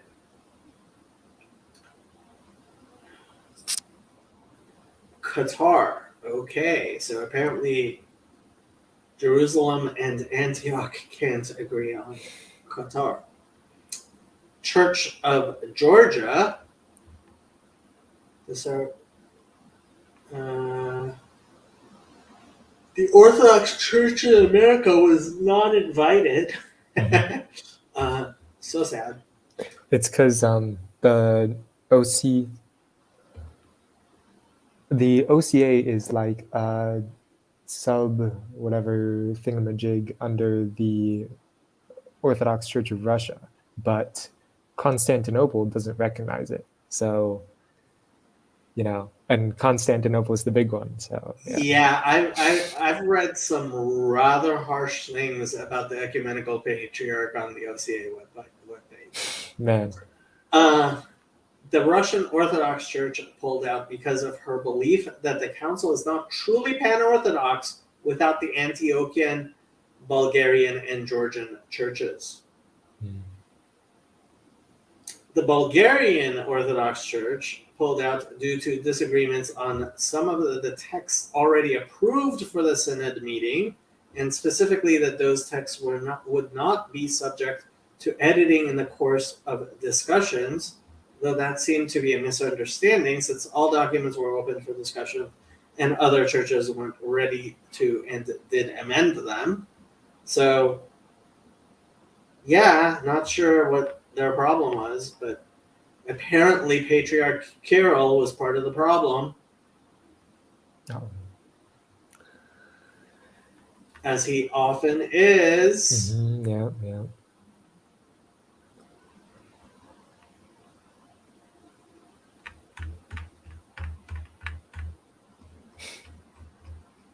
I don't know. Not a huge fan of Kirill. Although Kirill has been exceedingly nice to the Jews. I'm guessing that's mostly because he's Putin's puppet. Mm. But I can say that. I'm not Orthodox. Well, I'm not East Orthodox, so you know. First, Charlie, you should move over to the other channel. That's why the title. Well, okay. There are two reasons for the title. One reason for the title is I am going on a vacation, so I will not be streaming probably for the next 2 weeks or so. Second reason is everybody should move over from my channel to the Randos United channel, which is pinned at the top. And because that is actually going to be the channel for the Just Chatting streams, the real ones, when my channel goes back to being my channel, as opposed to a community type channel. It wouldn't be a Just Chatting without a Wikipedia reference. This is true. Yes, you should in fact join. And yes, it is.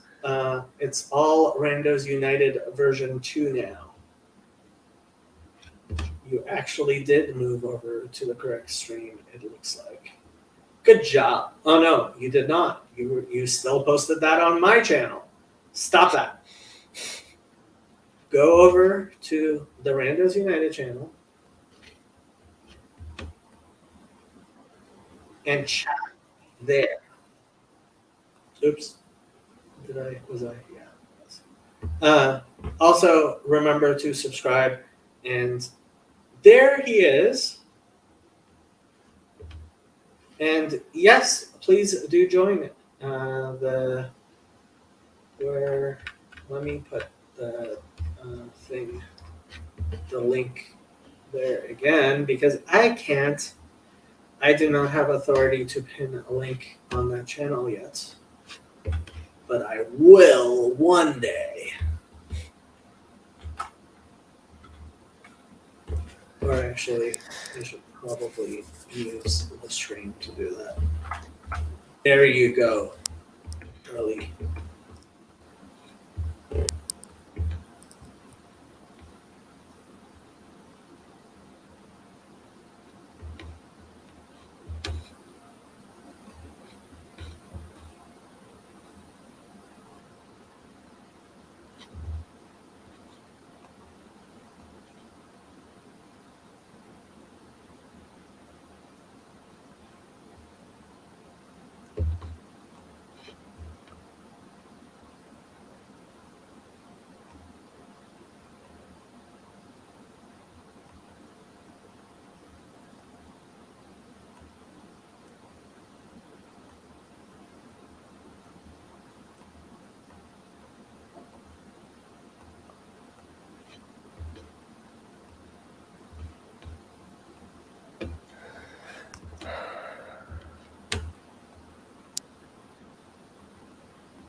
So I'm reading Chezi's grandfather's interpretation of Genesis 6 with the Nephilim, Hmm.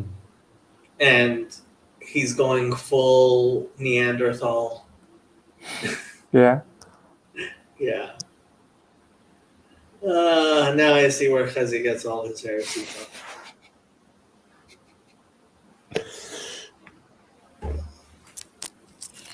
Talking about millions of years ago as if the world wasn't created 5,700 years ago. Yeah. Crazy.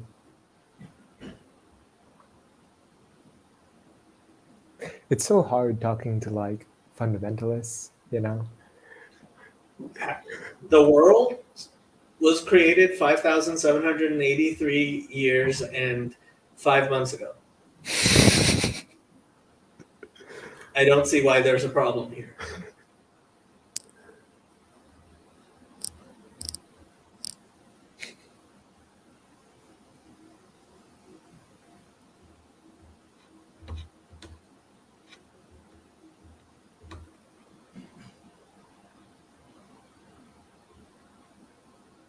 Actually, it hasn't even been 5 months, sorry. Hmm. Got it that down, huh? Yep.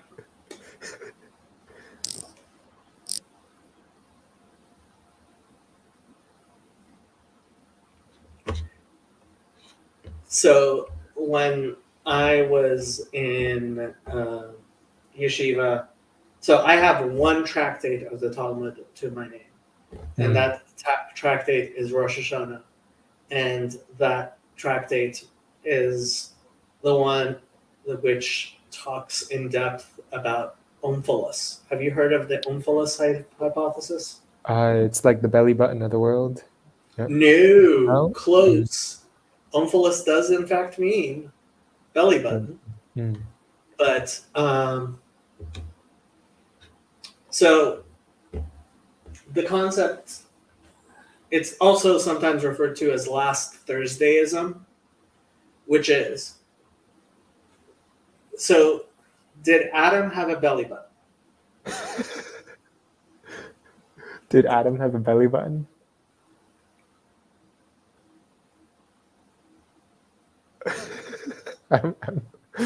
I'm gonna say yes. Well, he didn't have an umbilical cord. Yeah, right? yeah, that's true. So but why would he have a belly button? I don't know. Adam means like, you know, man. Like everyone's got a belly button. Yes, but that would imply that Adam was born with an umbilical cord. Wouldn't that be deceptive? Oh, that's true. All right, I'll say no. Aha! See? So the Talmud, 1,500 years ago, explains that the world was created. The world was created betzivionam.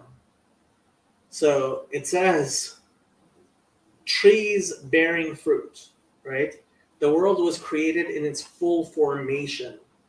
So, and for example, I mean, the Talmud talks about Shor Par, the bull that Adam ended up sacrificing after the fall was, even though it was only days old, it looked like a fully grown bull, right? So the world was created in its bekomato, in its full formation, right? And that's not a problem in Judaism at all, because we believe that creation in a very real sense is a mask of reality, right? It is the veil, right? So the fact that the world was created 5,783 years ago, or even let's say it was created last Thursday. Let's say the world was created last Thursday. That doesn't mean that you don't look like a 20-year-old man, even if you were created last Thursday.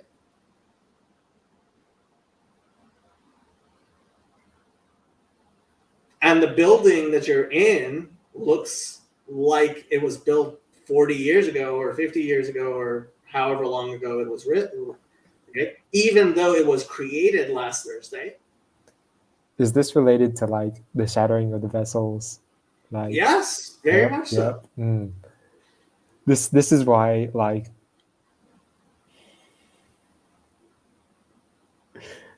this is why Christians will call you Gnostic.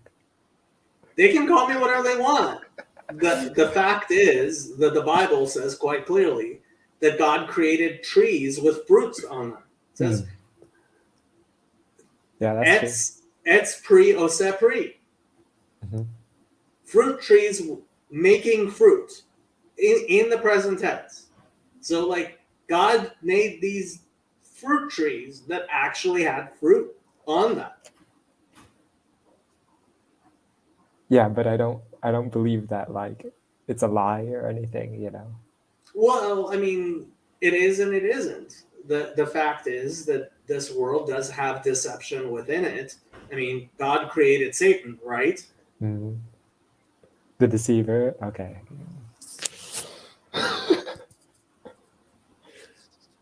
So I have zero problems with the world having been created 5,783 and 4 months ago. 5,783 years, 4 months ago.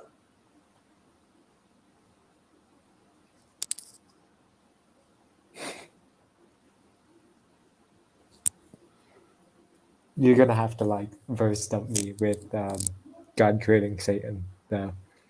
Yes, we can in fact say that the chicken came first. Charlie! Hello. Hello. What do you think of last Thursdayism, Charlie? Not a fan. You're not a fan. No. Yeah, Charlie's a good Christian. Sure.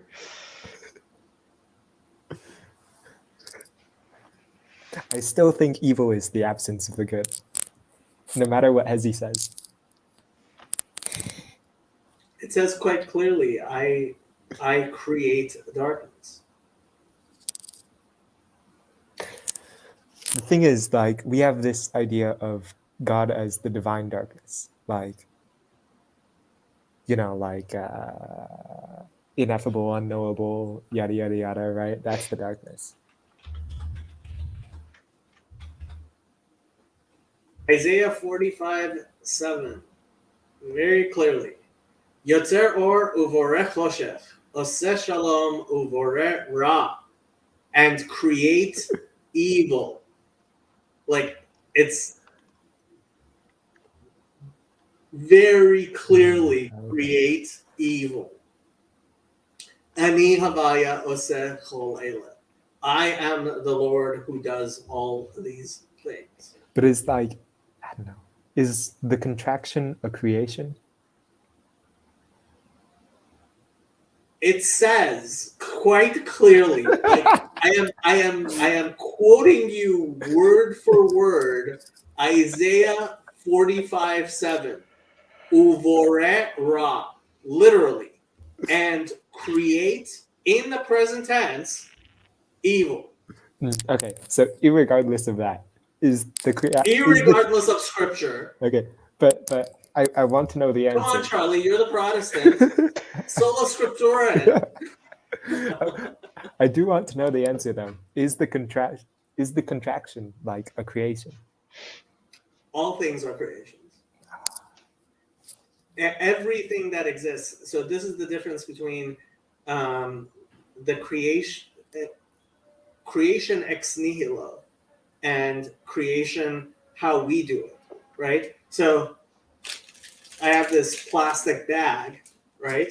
So the plastic bag exists, and if I were to destroy it somehow, right? So it's changed and it remains changed, right? And the example the Alter Rebbe actually gives is so the splitting of the Red Sea, right? God moves the waters, right, to the side, and when he stops moving them to the side, they fall back to what they were. How much more so by things which were created ex nihilo, right? They were created out of nothing, right? So they only exist while God creates them. They have no existence outside of God. Yeah. the creation by God. Mhm. Because he creates ex nihilo. See, I convinced Charlie.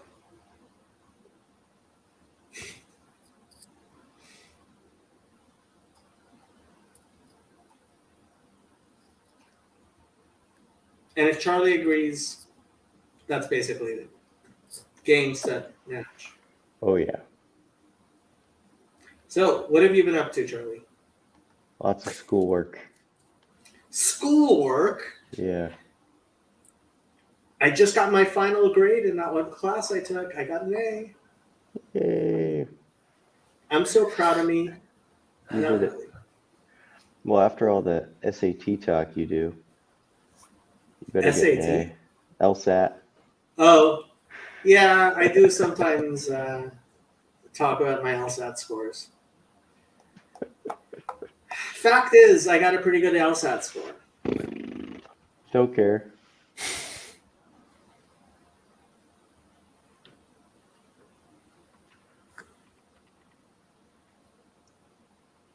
What are you studying, Charlie?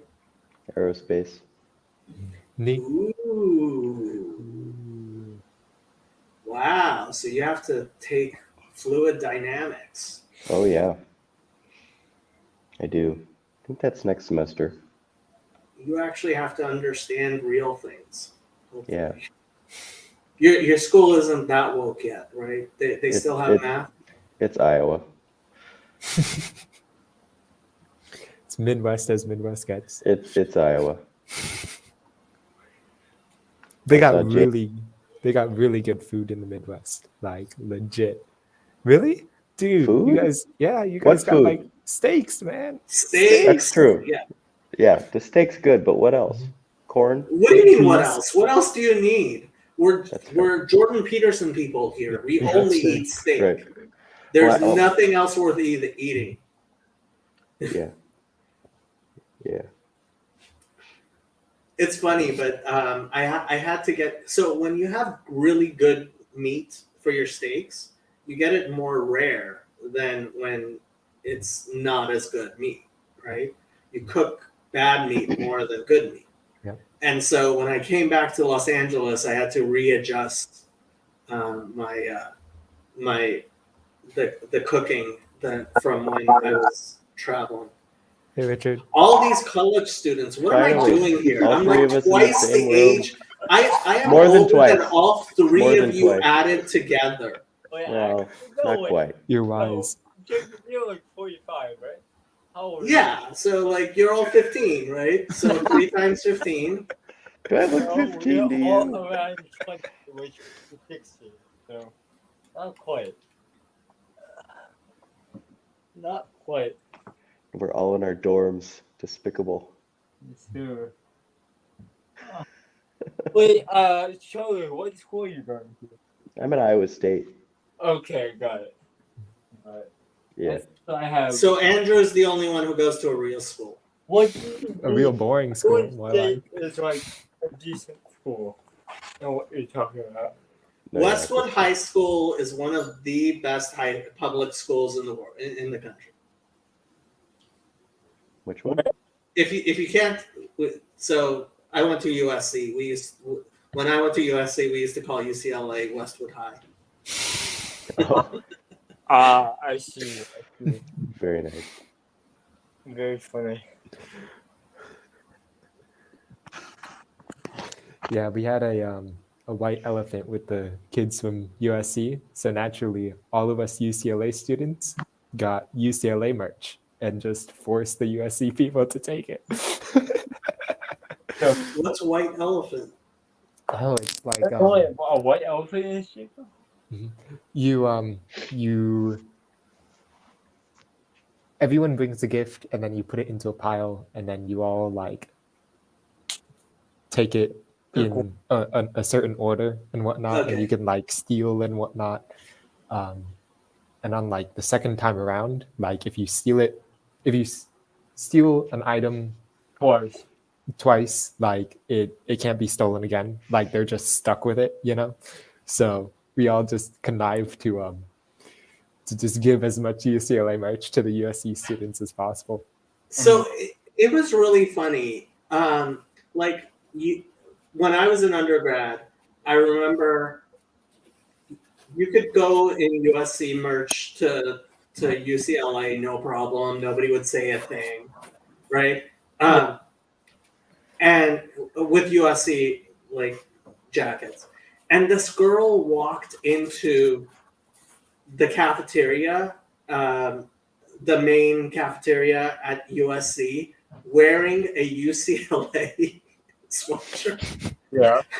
And like everybody was like, you need to turn that inside out or you're going to start a food fight. Wow.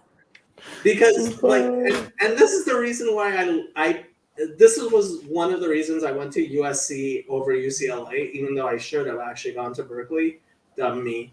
If I had my life to do over again, like as opposed to going to USC and majoring in journalism, I would have gone to Berkeley and majored in statistics.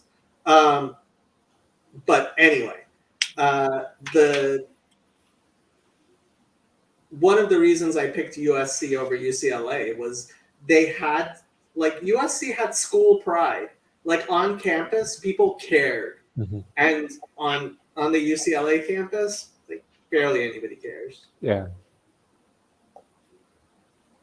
We took your inverted fountain like it was nothing. Yeah.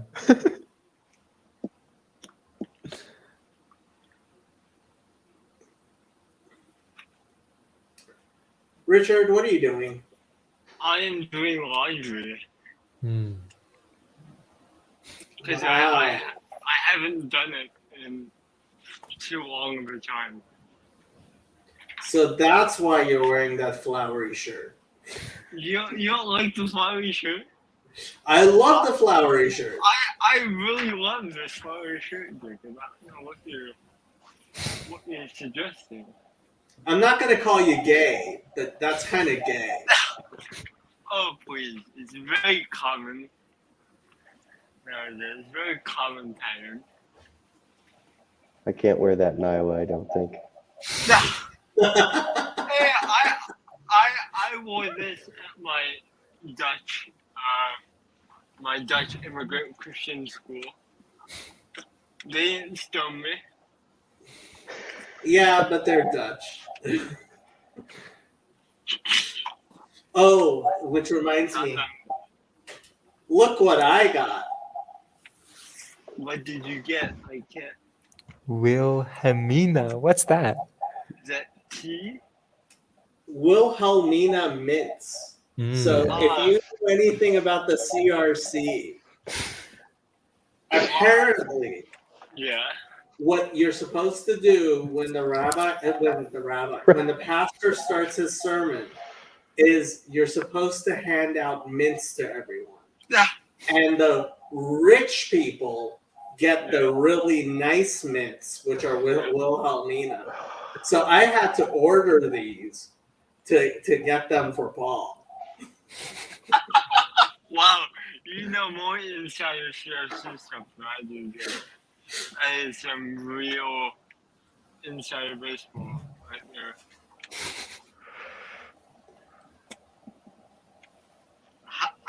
Who did you find that out from? It was something on Twitter. Was it from Girl or Twitter? Somebody mentioned on Twitter something about CRC mints, and I went looking and I found out about them. So I asked Paul, and like people were talking about apparently the two mints, like there's King's Mint and there's Wilhelmina mints, and some people had peppermints, and some people got double spearmint, and like Wow. so. Apparently, Paul told me that the Wilhelmina mints were for the really rich posh kids. You got it. So I got him the rich posh kid mints. You got it. Watch me forget to pack this.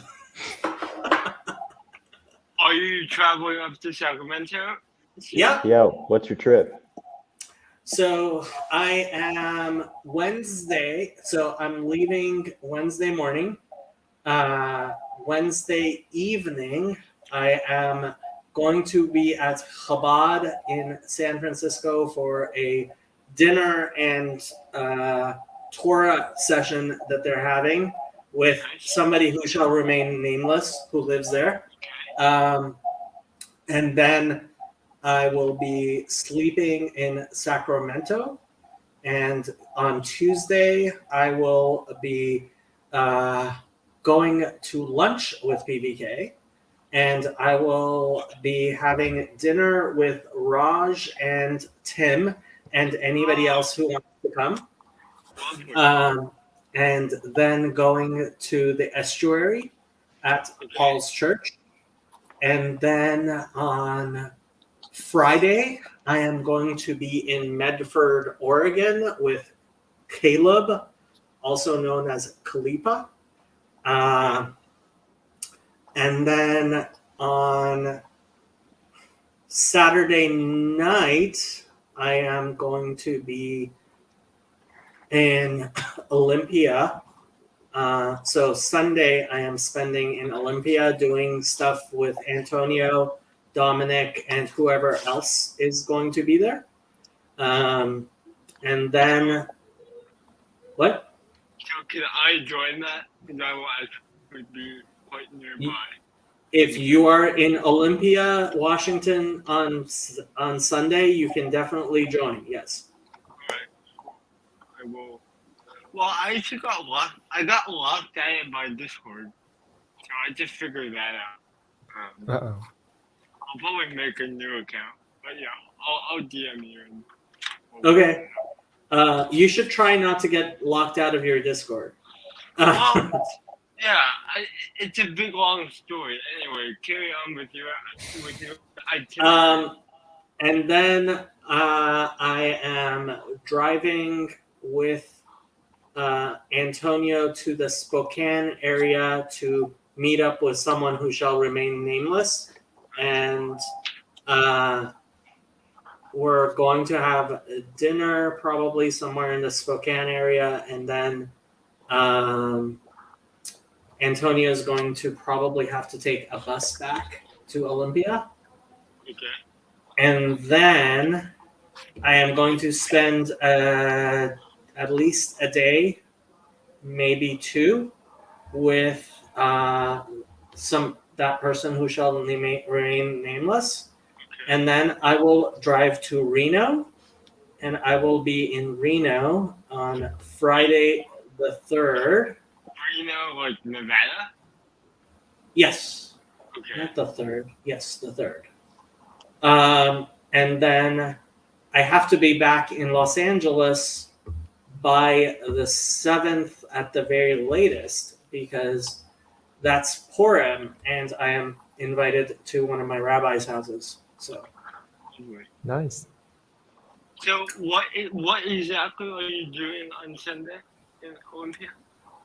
what exactly am I doing on Sunday in Olympia? I have no clue. Okay.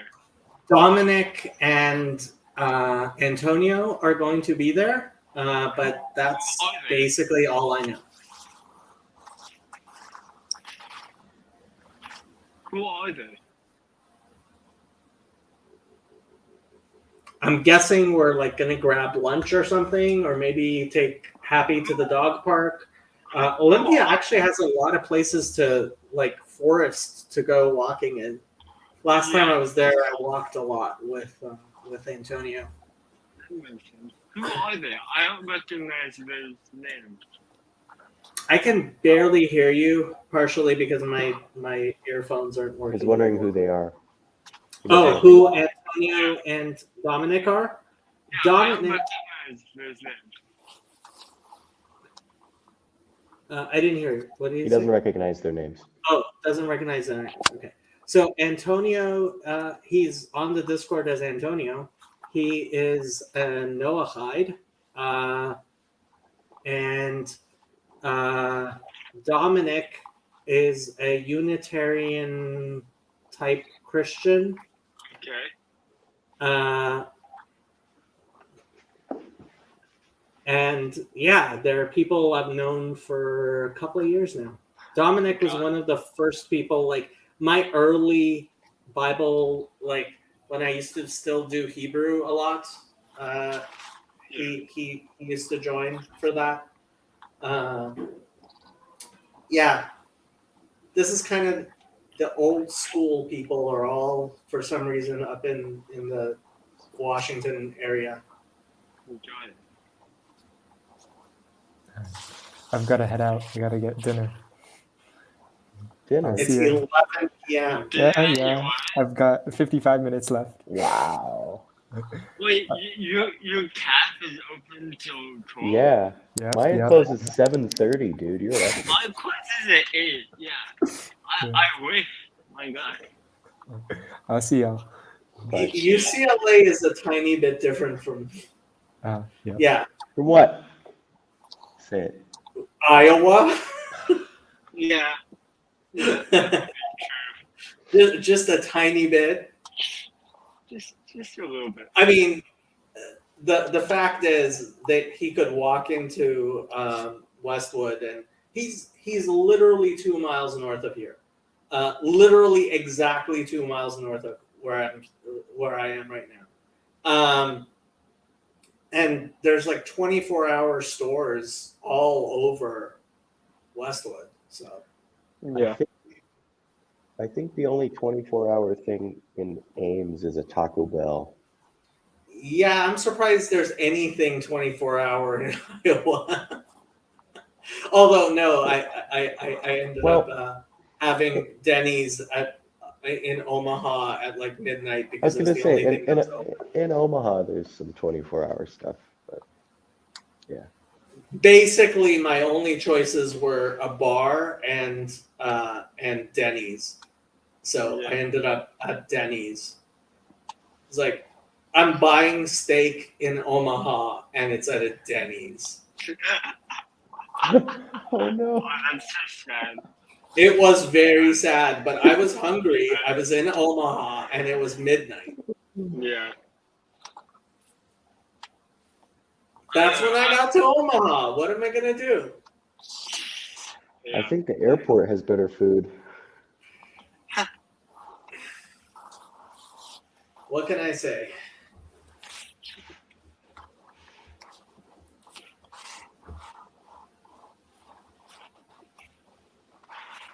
Charlie, how'd you find my channel? PVK? Yeah.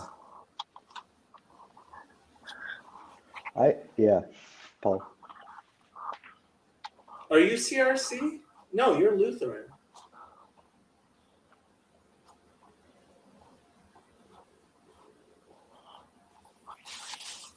He says with a smile.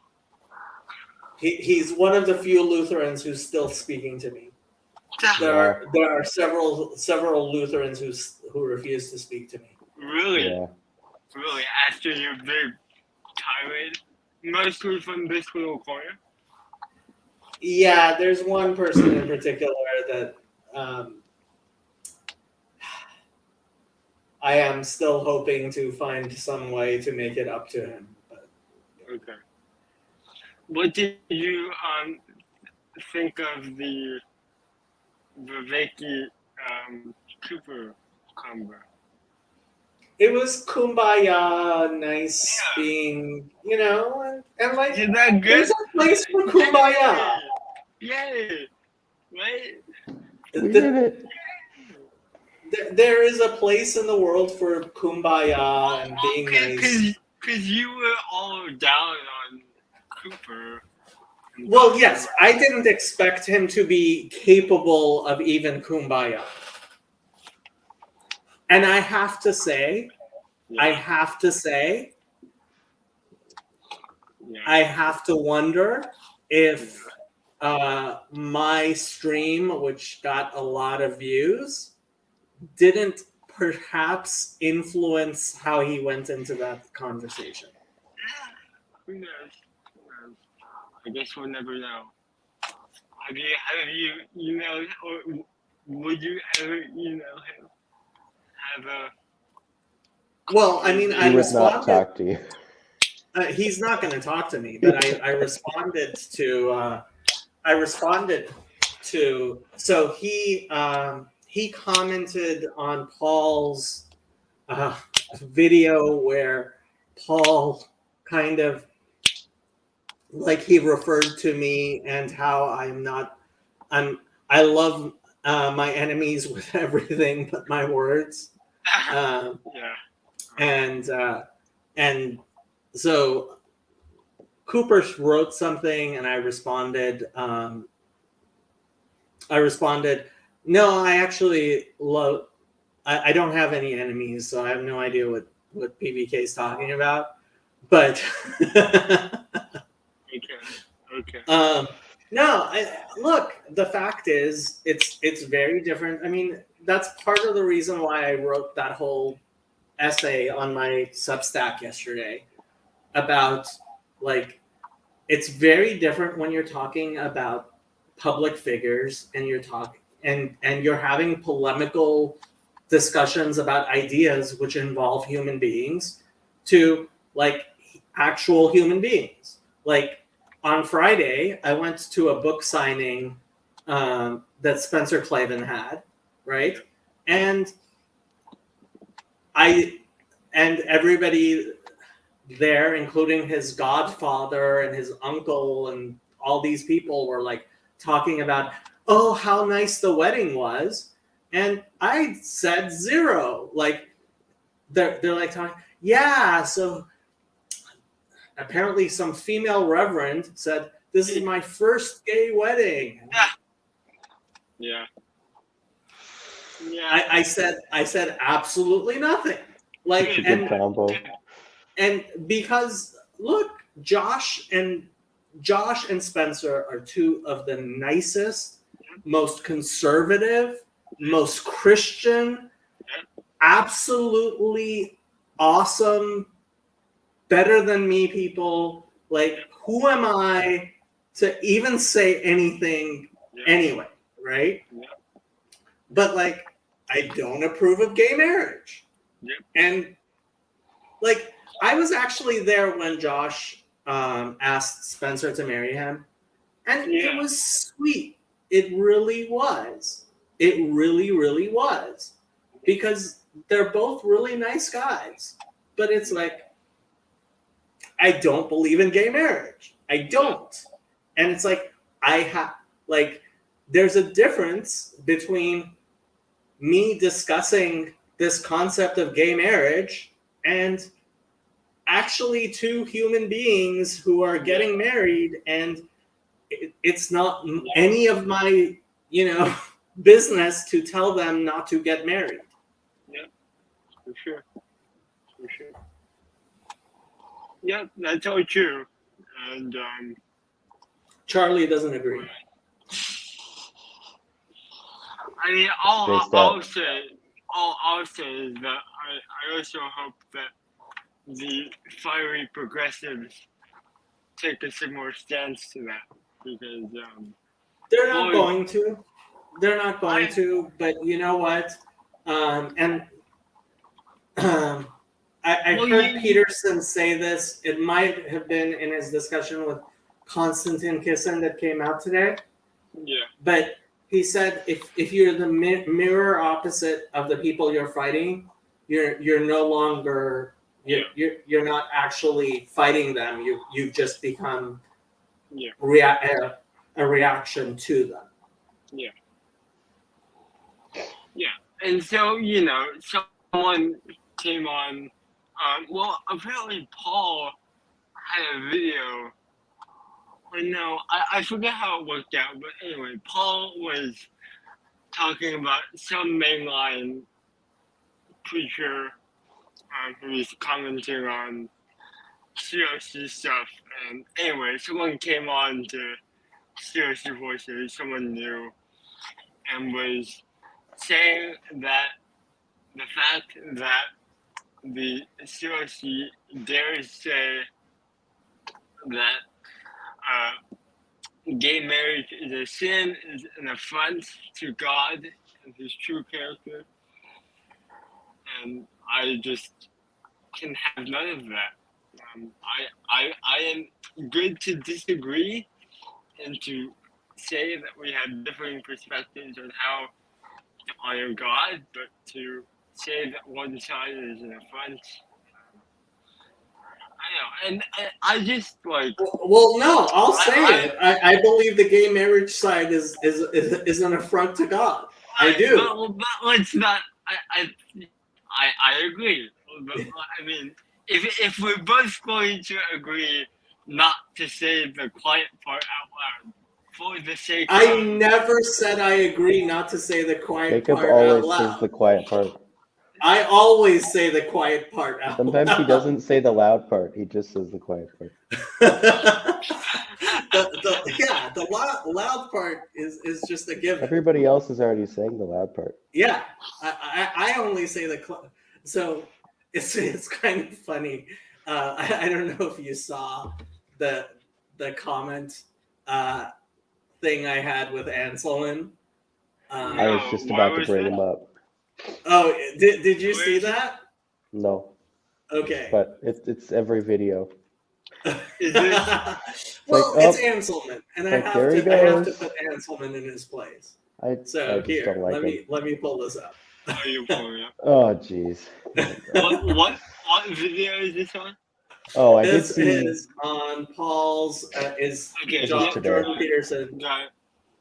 I did see the only your comment. alternative I to didn't see. secular? I didn't see responses. Oh, I did see his response. Sorry, I'll shut up. So at 34, Paul starts talking about how Peterson is being very Protestant by doing a Bible series that doesn't include the Apocrypha.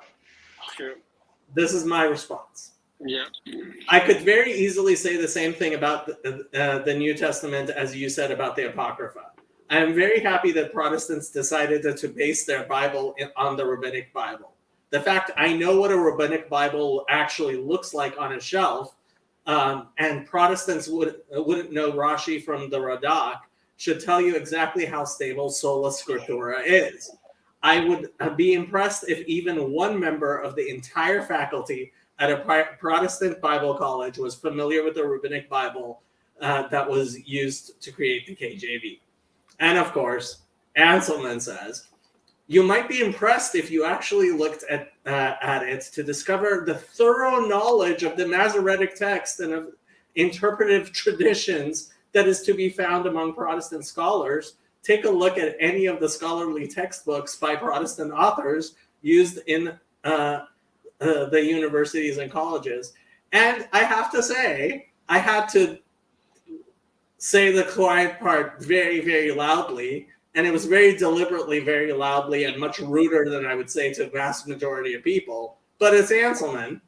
He said, I am not impressed. No single human being can approach a text like the Bible without a thorough understanding of Judaism. That is a deliberately rare thing in Protestant universities and colleges, mostly because the people who study Judaism end up rejecting the wholesale blasphemy, polytheism, and idolatry which undergirds most Christian beliefs. Oh my. I'm sure he was pleased. Okay, go on. So Anselman said, Judaism is not the same thing as the ancient religion of the Hebrew Scriptures. It is developed a tradition of a later age. And my response was, or you would like to believe. Or so you would like to believe. And then this guy gives me a ton of sources, yes, especially two from Daniel Boyarin, about how two powers in heaven was later changed after Jesus. which Pepperidge Farms. Remember? yeah, he says, hey, remember when Judaism taught 2 powers in heaven and then changed it in the 2nd century after Jesus showed up? Pepperidge Farms remembers. So, and my response was, Judaism never taught it. Jews have fallen into idolatry many times in history. You don't need to cite a bunch of academics for that. Elijah was quite clear about it on Mount Carmel. Okay. Yeah, and then Phoebus actually had a real thing to say, which I responded to. We've talked about just to be clear, well, I guess this is a question because I've never really been clear on this. Is you talk about the I forget the word because I remember you saying that the term Kabbalist is anti-Semitic, but that sect of Jewish mysticism, don't they teach like 10 hypotheses of God or something? Well, The tree thing. I mean, yes, they teach many hypotheses, but the 2 powers in heaven thing is Right. something very Okay. specific. Sure. It was yes, the Mishnah and then the Talmud very specifically call it out, which True. frankly makes me think that's why, as opposed to the binitarianism of Justin, the philosopher, Christianity ended up with the Trinity, because you couldn't just have 2 gods; you had to add a 3rd wheel, just to like distance yourself from binitarianism. Although there are apparently still some Christian binitarians. Wow. Okay. Got it. Why don't we have one of those here yet? Come on. We actually do. I'm visiting. Oh. Okay, The well, guy I'm visiting, you don't know, is a binitarian. Yeah. Guess you walked into St. Michael's this weekend. Okay, I cannot hear you at all. Can you hear me better now? Is this? Yes. Okay. So we had a deconstructed Mormon walk into St. Michael's this weekend. Very interesting. He said a Orthodox friend referred him. He's a really cool guy. His name is Christian. Ironically. of course it is. Why, ironically, there are many Mormons named Christian, including one of my good friends. My little Mormon brother is named Christian. It was funny. Well, no, it's not having to do with Mormonism at all. But like literally every time he introduced himself as Christian, they would say, "Oh, good name." Because we're Christians. Ha ha ha. But he's like in a 5-year Great Books program right now. Just for fun. Not even for accreditation. He's married. He's a cool guy, and he talked with the pastor. I was sitting in, and the pastor, he told him, wherever you check out, whatever church, synagogue, whatever, attend there for 6 weeks to get to know the place, and so I think he'll be coming back next Sunday. And I hope to actually refer him to the estuary. I think that will be a good space for him to explore. Are you going tomorrow to the estuary? Probably not. I got special permission that 1 week because Paul was there. Right. No, probably not. Are you? No, but mostly because I should leave early on Wednesday morning. So, yeah. Okay. So today, I actually built my Magic the Gathering cube, Okay. and today I was supposed to have 7 Mormon missionaries over to come play, Okay. and That's your way in. yesterday. No. Are you kidding? Like I've been hanging around with the Mormons for Yeah. like months now. It has. I know. And like last night, they were still planning on coming this morning, Yeah. and then this morning I get a text. The rules got changed. They're not allowed to come anymore. Aww. That sucks. Monday morning, they like the mission president changed the rules. Yep.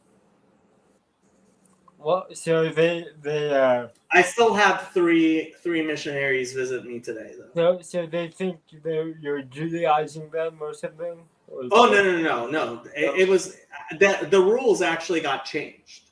Oh, Like yeah, before today's rule change, they were able to travel outside their assigned wards on their days off. yeah. And so missionaries get Mondays off. So Right. they last like 2 weeks ago they came over on Monday and played Magic at my place. Okay. And one of them left his deck. I still have it. He has Ooh. to come pick it up. Yeah.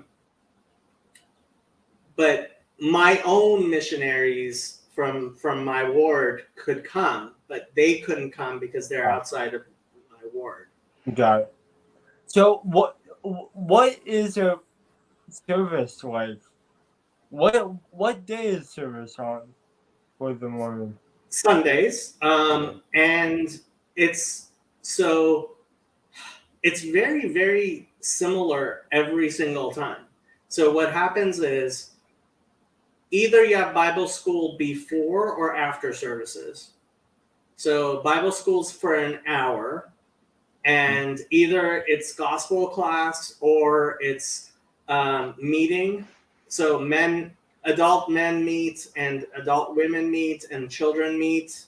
So there's like 3 meetings for Bible school. So the one I go to now, it starts at 9. The one I used to go to started at 11. It's like so much easier to get to than the one at 9. Anyway, but so sacrament meeting is first, and they start by singing a hymn. Somebody comes and says a prayer. They sing another hymn. They pass out. What kind of music is it? Is it organ and a company? Yeah, it's an organ, and it's just typical like Okay. Protestant organ music, and they pass out the sacrament, which is bread and water. Okay. I'm not joking. Yeah. Is it modeled after the I Eucharist? forgot. Or What is it? is it supposed to be the Eucharist? Yeah. Okay. Got it. Yeah. Why water? They can't do wine. Because of prohibition. Right. No alcohol.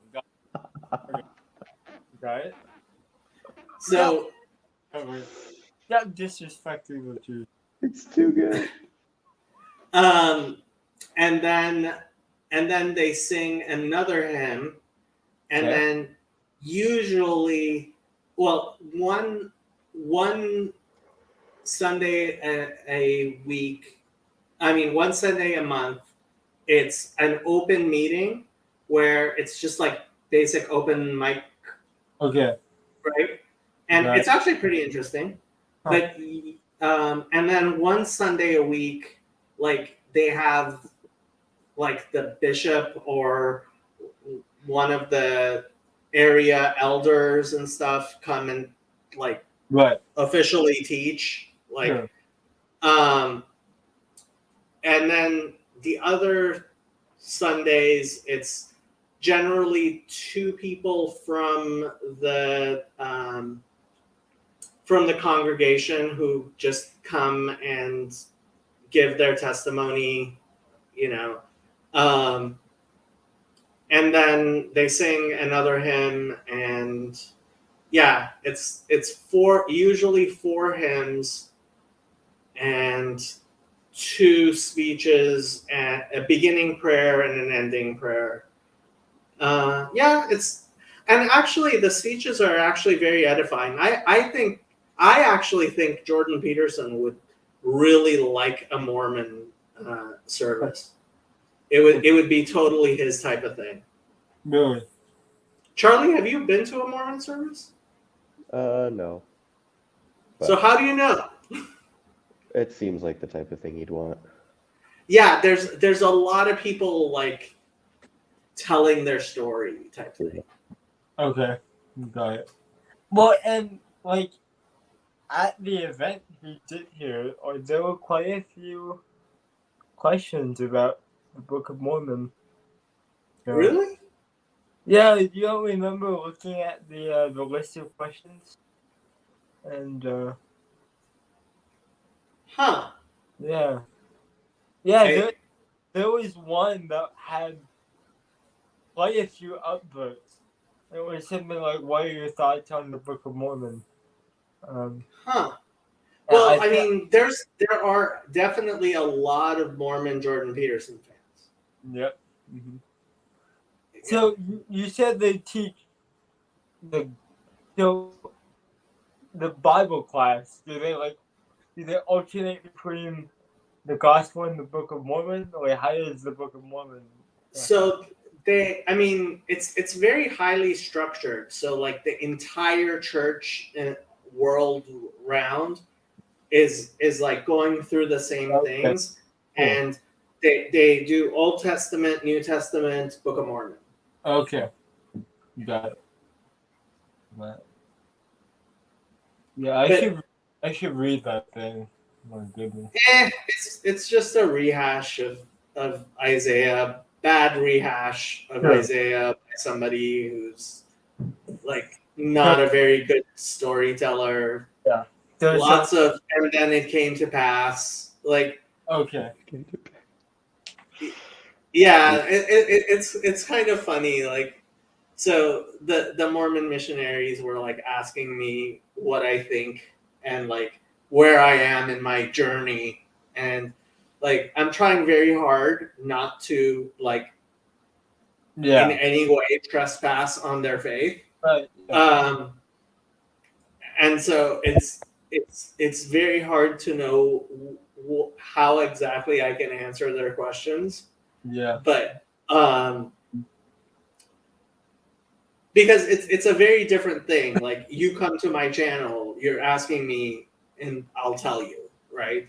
But like I'm inviting them to my house, and so I am very much trying not to trespass on their faith. Yeah. But like, if I was being as blunt as I am on this channel, it's like, yeah, I've seen real scriptures. The New Testament doesn't impress me. The Book of Mormon, less impressive than the New Testament, and that's saying something. So why are you going again?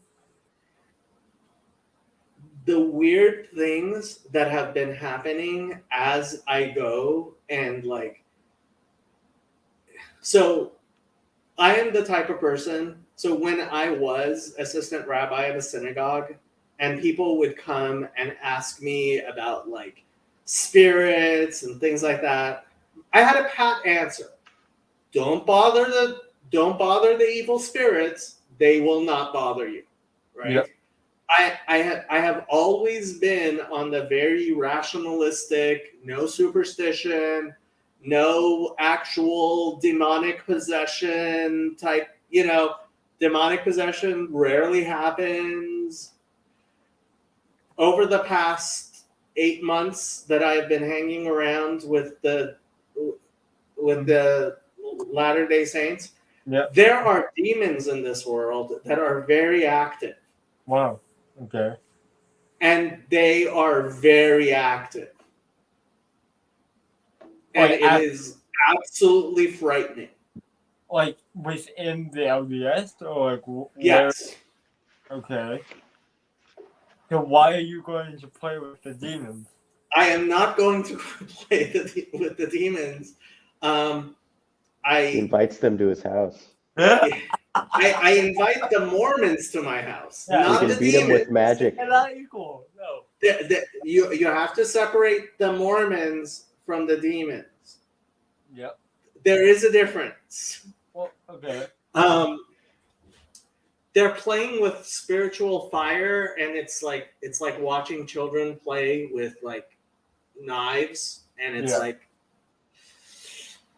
all I can do to try to like lessen the blows, and yeah, it's There. Yeah. one way I've been putting it is I kind of feel like I am somebody who's wearing a Kevlar suit walking into a burning building. Okay. Yeah. Just trying to be a light, I guess. And every time I decide, okay, I'm done, God doesn't need me to walk into that place anymore, Yeah. weird things happen. Really? Okay. Interesting. I have to tell you, like, a year ago, if I was listening to myself now, I would be like, Jacob, are you still taking your meds? Well, so if you don't mind me asking, like, what happens when you stop going? What would need to happen for me to stop going? No. Like, what happens that makes? Oh, when I stop going? Like, well, the first time I decided to stop going, I was like, okay, I did my part. Sure. I don't know what happened that I ended up going. Oh,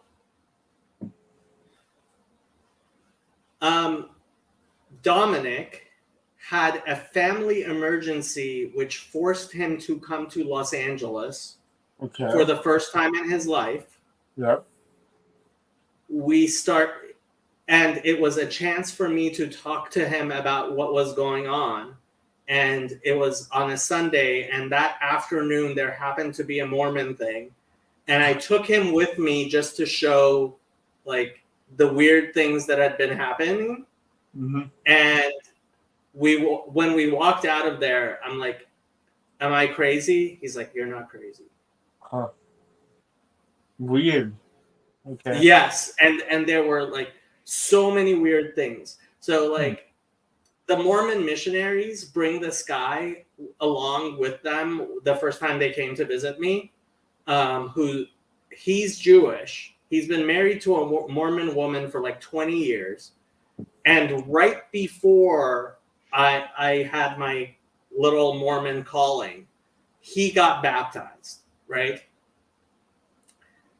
And they brought him to my office with them. Okay, I start talking to him, whatever, stuff. Sure. I find out at that meeting that I took Dominic to that their son, who refused to be baptized as a Mormon and ended up weird circumstances becoming very close to some Orthodox rabbis who thought that he is Jewish, even though he's not Jewish. Mm-hmm. And he was starting college at USC, Okay. like this past year, and he started going to the Chabad that I helped found 20 years ago. Mm-hmm. So they just happened to bring this guy to my office, whose son happened to be going to the tiny Hasidic synagogue that I had helped found 20 years ago. It's like, Yeah. like, and these weird coincidences, like,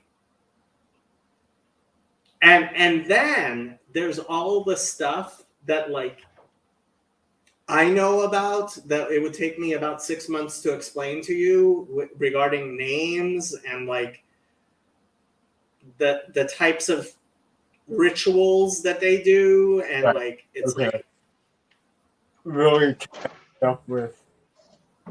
It's like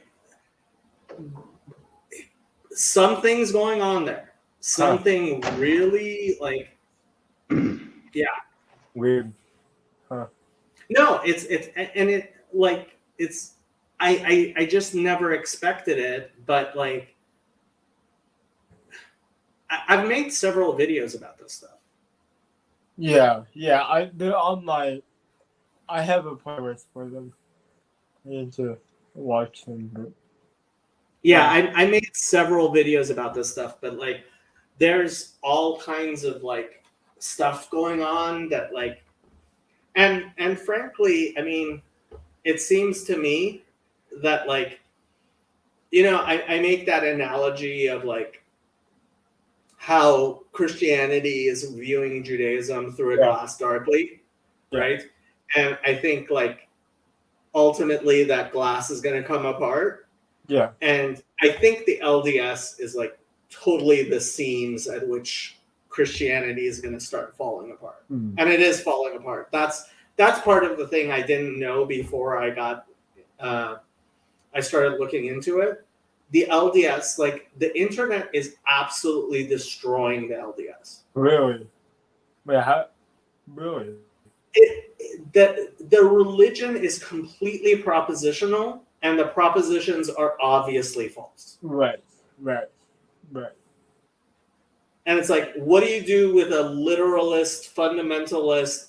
Like Joseph Smith said, God was a man just like us, living on a star named Kolob, and he became God by like a lot of the stuff, and then you look into the history and like it's when it was difficult to find this information, it was very different, but now there's a lot of information out there, and they're incredible. Well, I have to say this. There are Mormons who are incredibly good people. There are also Mormons who are incredibly bad people. Yep. And like the Mormon thing of like there must be opposition in all things.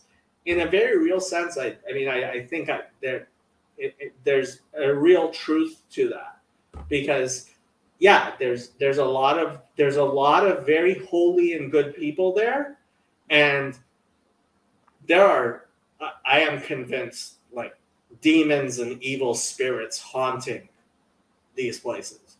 Like if it was up to me, I would be like, run, don't walk away from Mormon temples. Never walk in there to do like family research. Do not submit any names ever to anything.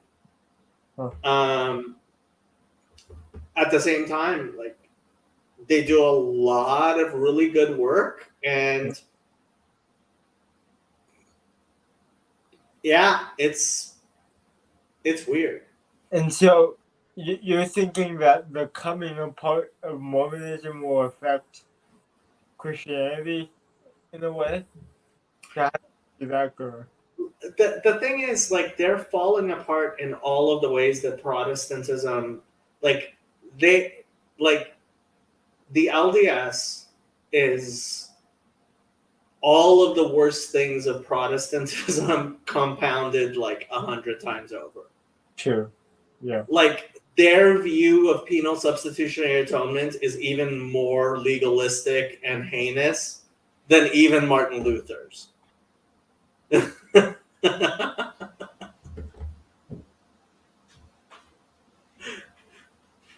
And they're so incredibly literal, like they used to be, and that's the thing. Like the church is trying to kind of pivot. Yep.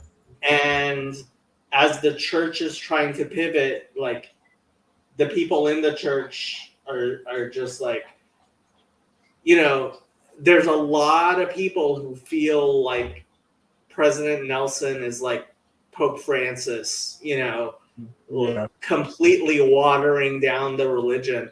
And President Nelson, who is the prophet, Yeah. he's been trying very, very hard to integrate the LDS into mainstream Christianity. Really interesting. Yeah, that's why they started. They don't call themselves Mormons anymore.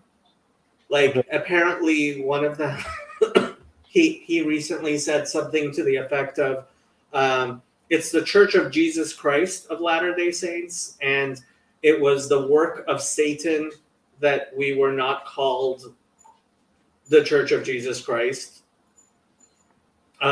And so they've really been focusing on Jesus and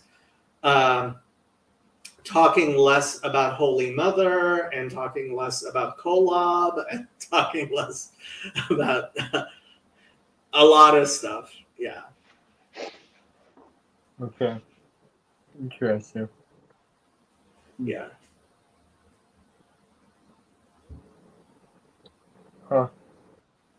Strange world. Strange world. I'm living a very interesting life, I'll tell you that much. Yep. Isn't it like 2 a.m. there, Charlie? No, it's only 12. It's 1:44. Yeah. Only an hour. So, do you have class tomorrow? My first class on Tuesdays at noon. I'm good. Your first class is what? Noon. At noon? Okay. My senior year, I had classes on Tuesdays, Wednesdays, and Thursdays, and they all started 2 p.m. or later. Beautiful. I have 7:45 Monday, Wednesday, Friday. You poor thing. Yeah. Yeah, first year of law school, they didn't allow you to select your own classes, and I had a class at 8 a.m. It was like, oh my god, why are they doing this to me? Yep. Yeah, I'm working. I'm doing volunteer work at a military boarding school this semester, and they wake up at 5 a.m. very early every day. So, For a high school? yeah, it's a high school military boarding school. Okay, that is the dumbest thing in the entire world. And anybody who knows anything about science should tell them that they really need to look at the science. Yeah. Because frankly, and there's actually a very good evolutionary biology reasoning for this. Yeah. But the circadian rhythms of boys in puberty is they fall asleep really late and they wake up late. And there's a reason for that. Because in the early night, you would want the young men to be awake to protect the rest of the community. Yeah. And so it's like and the science is perfectly clear. You can do whatever you want. A 16-year-old boy is not going to be awake at 6 a.m. You can wake him up and he can walk around, but he will not be awake. So all you're doing is causing him to be miserable for no good reason whatsoever, other than we have this stupid idea from Benjamin Franklin that you like Benjamin Franklin? I don't know. Ben Franklin, I mean, look, the man did some really good stuff, but if you look at, like, he was a vegetarian. I know. What a loser. I mean, you and your unmasking of historical figures, Jacob. Jacob's saying the quiet part, and he's saying it loud. You and Ryan, my goodness. You guys should do a series on just ruining our conception of everything. Me and Raj Yeah, when you talked about about Gandhi, that child molester. Oh no. I had no idea. I wrote a paper on him in high school praising his, and there's a letter of his in the in one of the AP, not the AP, one of the SAT tests. No, it was one of the AP English tests I did. There was a letter by Gandhi that we had to. Yeah, one of the worst people in human history. Yeah, I had no idea. Ranks right up there with Hitler, Mao Zedong, and Stalin. But Jacob, I saw a nice movie about him.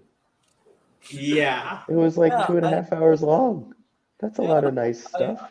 I read a good news article about him. Did you read the article I wrote yesterday about him? Oh no. No, I don't think I'm subscribed to your Substack. Okay, so here let's pull up the part about I'm ready. Gandhi.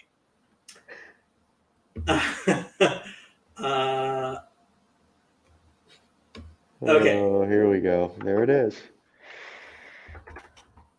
Let's start from the largest Raj, scale okay. and move to the smallest. This is my interview with Raj. Raj is Sikh. His life and the life of his family is closely linked with the life of another public figure. We discuss this figure in ways that would likely shock most people. The public figure is a man that I rank alongside Adolf Hitler, Joseph Stalin, and Mao Zedong as one of the worst people in human history. The death toll of Hitler, Stalin, and Mao are well known. The death toll from this horrible man is almost completely forgotten, despite the fact I would argue it is even higher. Mohandas Gandhi is popularly known as Mahatma, great soul. He is venerated by millions, if not billions, as a great person, almost invariably because people are completely ignorant of what a horrible person Gandhi was, and misery he doled out on people everywhere he went. The least of his crimes was child molestation. I recommend anyone who doubts me to read the man's collected letters. There is a reason they are not well known. His own pen damns him. How horrid of a human being Gandhi was goes far beyond his personal failings of being a racist, narcissistic, delusional, and any other number of vile adjectives I could hurl at him. It is his policies which cause me to speak out against this venerated figure. Policy matters. The fact that billions of Indians lived in shockingly poor conditions for decades as a direct result of Gandhi's bad economic policies matters. It matters far more than his intentions. Under the direction of Gandhi, the world became a much worse place for all of us. Before the shooting war in Ukraine, the border between Pakistan and India was the most likely place for World War III to start. The chances for nuclear war there are not zero. Anyone who knows and understands the history of India should know better than to think of Gandhi as some sort of saint. The Hindus who do are themselves controversial within the Hindu community for what could easily be described as an import of the worst parts of European ideology. I toned it down. I should have just said fascism. It is Christians who, more than anyone else, view Gandhi as some sort of saint. And they do so in a most sickening display of fetishized Orientalism. So that was my bit about Gandhi. Lovely. Thank you for the knowledge. The more you know. My high school friends, like, their little joke is to mention Gandhi around me so I can rant. They especially love bringing it up around, like, white people? No, parents of my Hindu friends and stuff. Oh, okay. Which, funny enough, I will have a discussion with them, and like they will generally agree with me that he was a horrible person who should in no way be considered a hero by anyone. But Sure. they also tend to be Hindus or Sikhs or Muslims who are living in the United States and know what a horrible person he was. So, Yeah, you know. Go ahead, sorry. like Raj said, like his parents just told him when they were learning about Gandhi in school, he was not a good man. Right. Yeah. Yeah, I like Raj. It's funny because I'm probably one of the few people who knew what Sakit was before watching Raj. We because my high school was so close to Surrey, and Bellingham / London has a decent Sikh population. We got a week's worth of education on Sikhs, and so we learned about the scriptures and Gurdwaras and all of that. 3 of my best friends in junior high and high school wore turbans. Yep. Yeah, there's a temple up probably 15 minutes from my house. Never been in there. Always wanted to go. But there is a Gurdwara. Yeah, they don't actually believe in temples. They don't believe in holy Right. spaces. Yeah. They're Protestant. Oh, Do they come have smoke machines? Mm, They have projectors now. okay. That's good. That's good. If you've ever been to a Hindu temple, so the largest Hindu temple in the Western Hemisphere is in Malibu here. It Okay. is huge, right?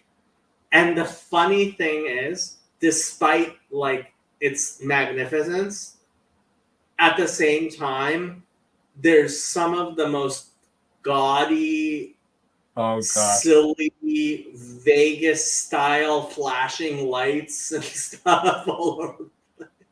Oh, boy. that's so sad. It's like Bollywood with you know, and they filmed Beverly Hills Ninja there. Okay. Wait, Beverly Hills Ninja? Yeah, it was with Chris Farley. If I remember okay. correctly. Okay. Yeah, it was the Ninja Dojo. Got it. Was filmed there. Yeah. Okay. Oh, geez. I actually interviewed the high priest for an article I wrote when I was taking my magazine writing class in undergraduate. Okay. My magazine writing professor was the article's editor of Playboy. Oh, wow. Okay. Nice. There's your connection there, guys. Jacob knows everybody famous. Crazy. Yeah. I live in Los Angeles. I don't know everybody famous, but I remember as a kid, like when you guys probably don't even know who Robin Givens is. Mike Tyson's ex-wife. Okay. Sure. She was pretty famous way back when. I just remember as a kid going to Rite Aid and she was just there, or going to the movies and like Henry Winkler, the Fonz, was just going to the movies with me. Okay. Like, this stuff happened. Like a lot of kids in school with me were actors. They would show up on like Growing Pains or like Okay. I would see people from my school on TV sometimes. Huh. Weird. Yeah. But it's Los Angeles. I mean, Right. all the television studios and like films used to be much more all filmed in Los Angeles. Right. Yeah, I did the Universal Studios for quite a while ago. And it's always something to see those big sets that are still there. Hey, my high school was so there's a movie Fast Time at Ridgemont High. It was filmed at my high school. This other high school that my junior high school my sister went to is they actually like they made a whole series that was actually pretty long television series about her high school. Like it was, yeah, my high school showed up, the front of my own high school showed up on several different like movies and television stuff. Like Los Angeles used to be where everything got filmed. Yep. It's much less now than it was like 20 years ago. No, yeah, because it's too expensive. It's too expensive and it's so much easier. Like I think part of it is just like camera equipment. Like now with a drone, you can go and do whatever anywhere. Well, Whereas camera equipment, you used to have to carry, like camera equipment was really heavy and expensive, and you needed all kinds of like, you know, things to allow you to have different shots and panoramas and stuff. And now, like, you have a drone and it flies and it does everything. Yep. Yeah, I watched a video a couple of years ago on they call it the Bruce Willis Film Factory. Bruce Willis was made like 12 films in a year, like in 2019, and they're just these cheap pieces of crap where he does no work at all, takes 95% of the revenue, and they just sell it to a distributor. But you know, they're filming in the video said Canada and Georgia was where they filmed. His name was on them, so they sold. Exactly. Okay, it is midnight. I think I'm going to turn into a pumpkin. What? That'd be Okay. kind of cool. All right. Well, have fun with that. Go out with a bang on your last stream. On my last stream, Yeah. you guys will never see me again, or at Never least again. for a couple of weeks. What's that about? And why are you streaming on Randos? Well, partially because, well, it is because things are hopefully going to start moving over to Randos United, and I'll get my own channel back, and my channel will be my own channel again. That's good. Yes, that will be good. And also, I'm taking, like, I'm gonna be off for like at least 2 weeks, probably 3 weeks. So Okay. so I thought final episode to be dramatic, and also I kept on telling everybody to move over to Randos United. So now there's actually people subscribed to Randos United. Right. So Mo tried to have a stream this morning, and like almost nobody watched because he tried to do it without streaming to my channel because he's trying to move people over.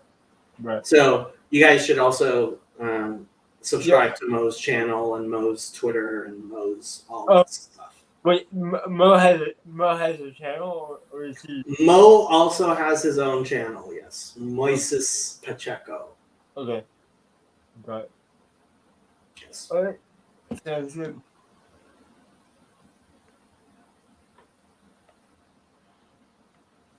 I will end the broadcast.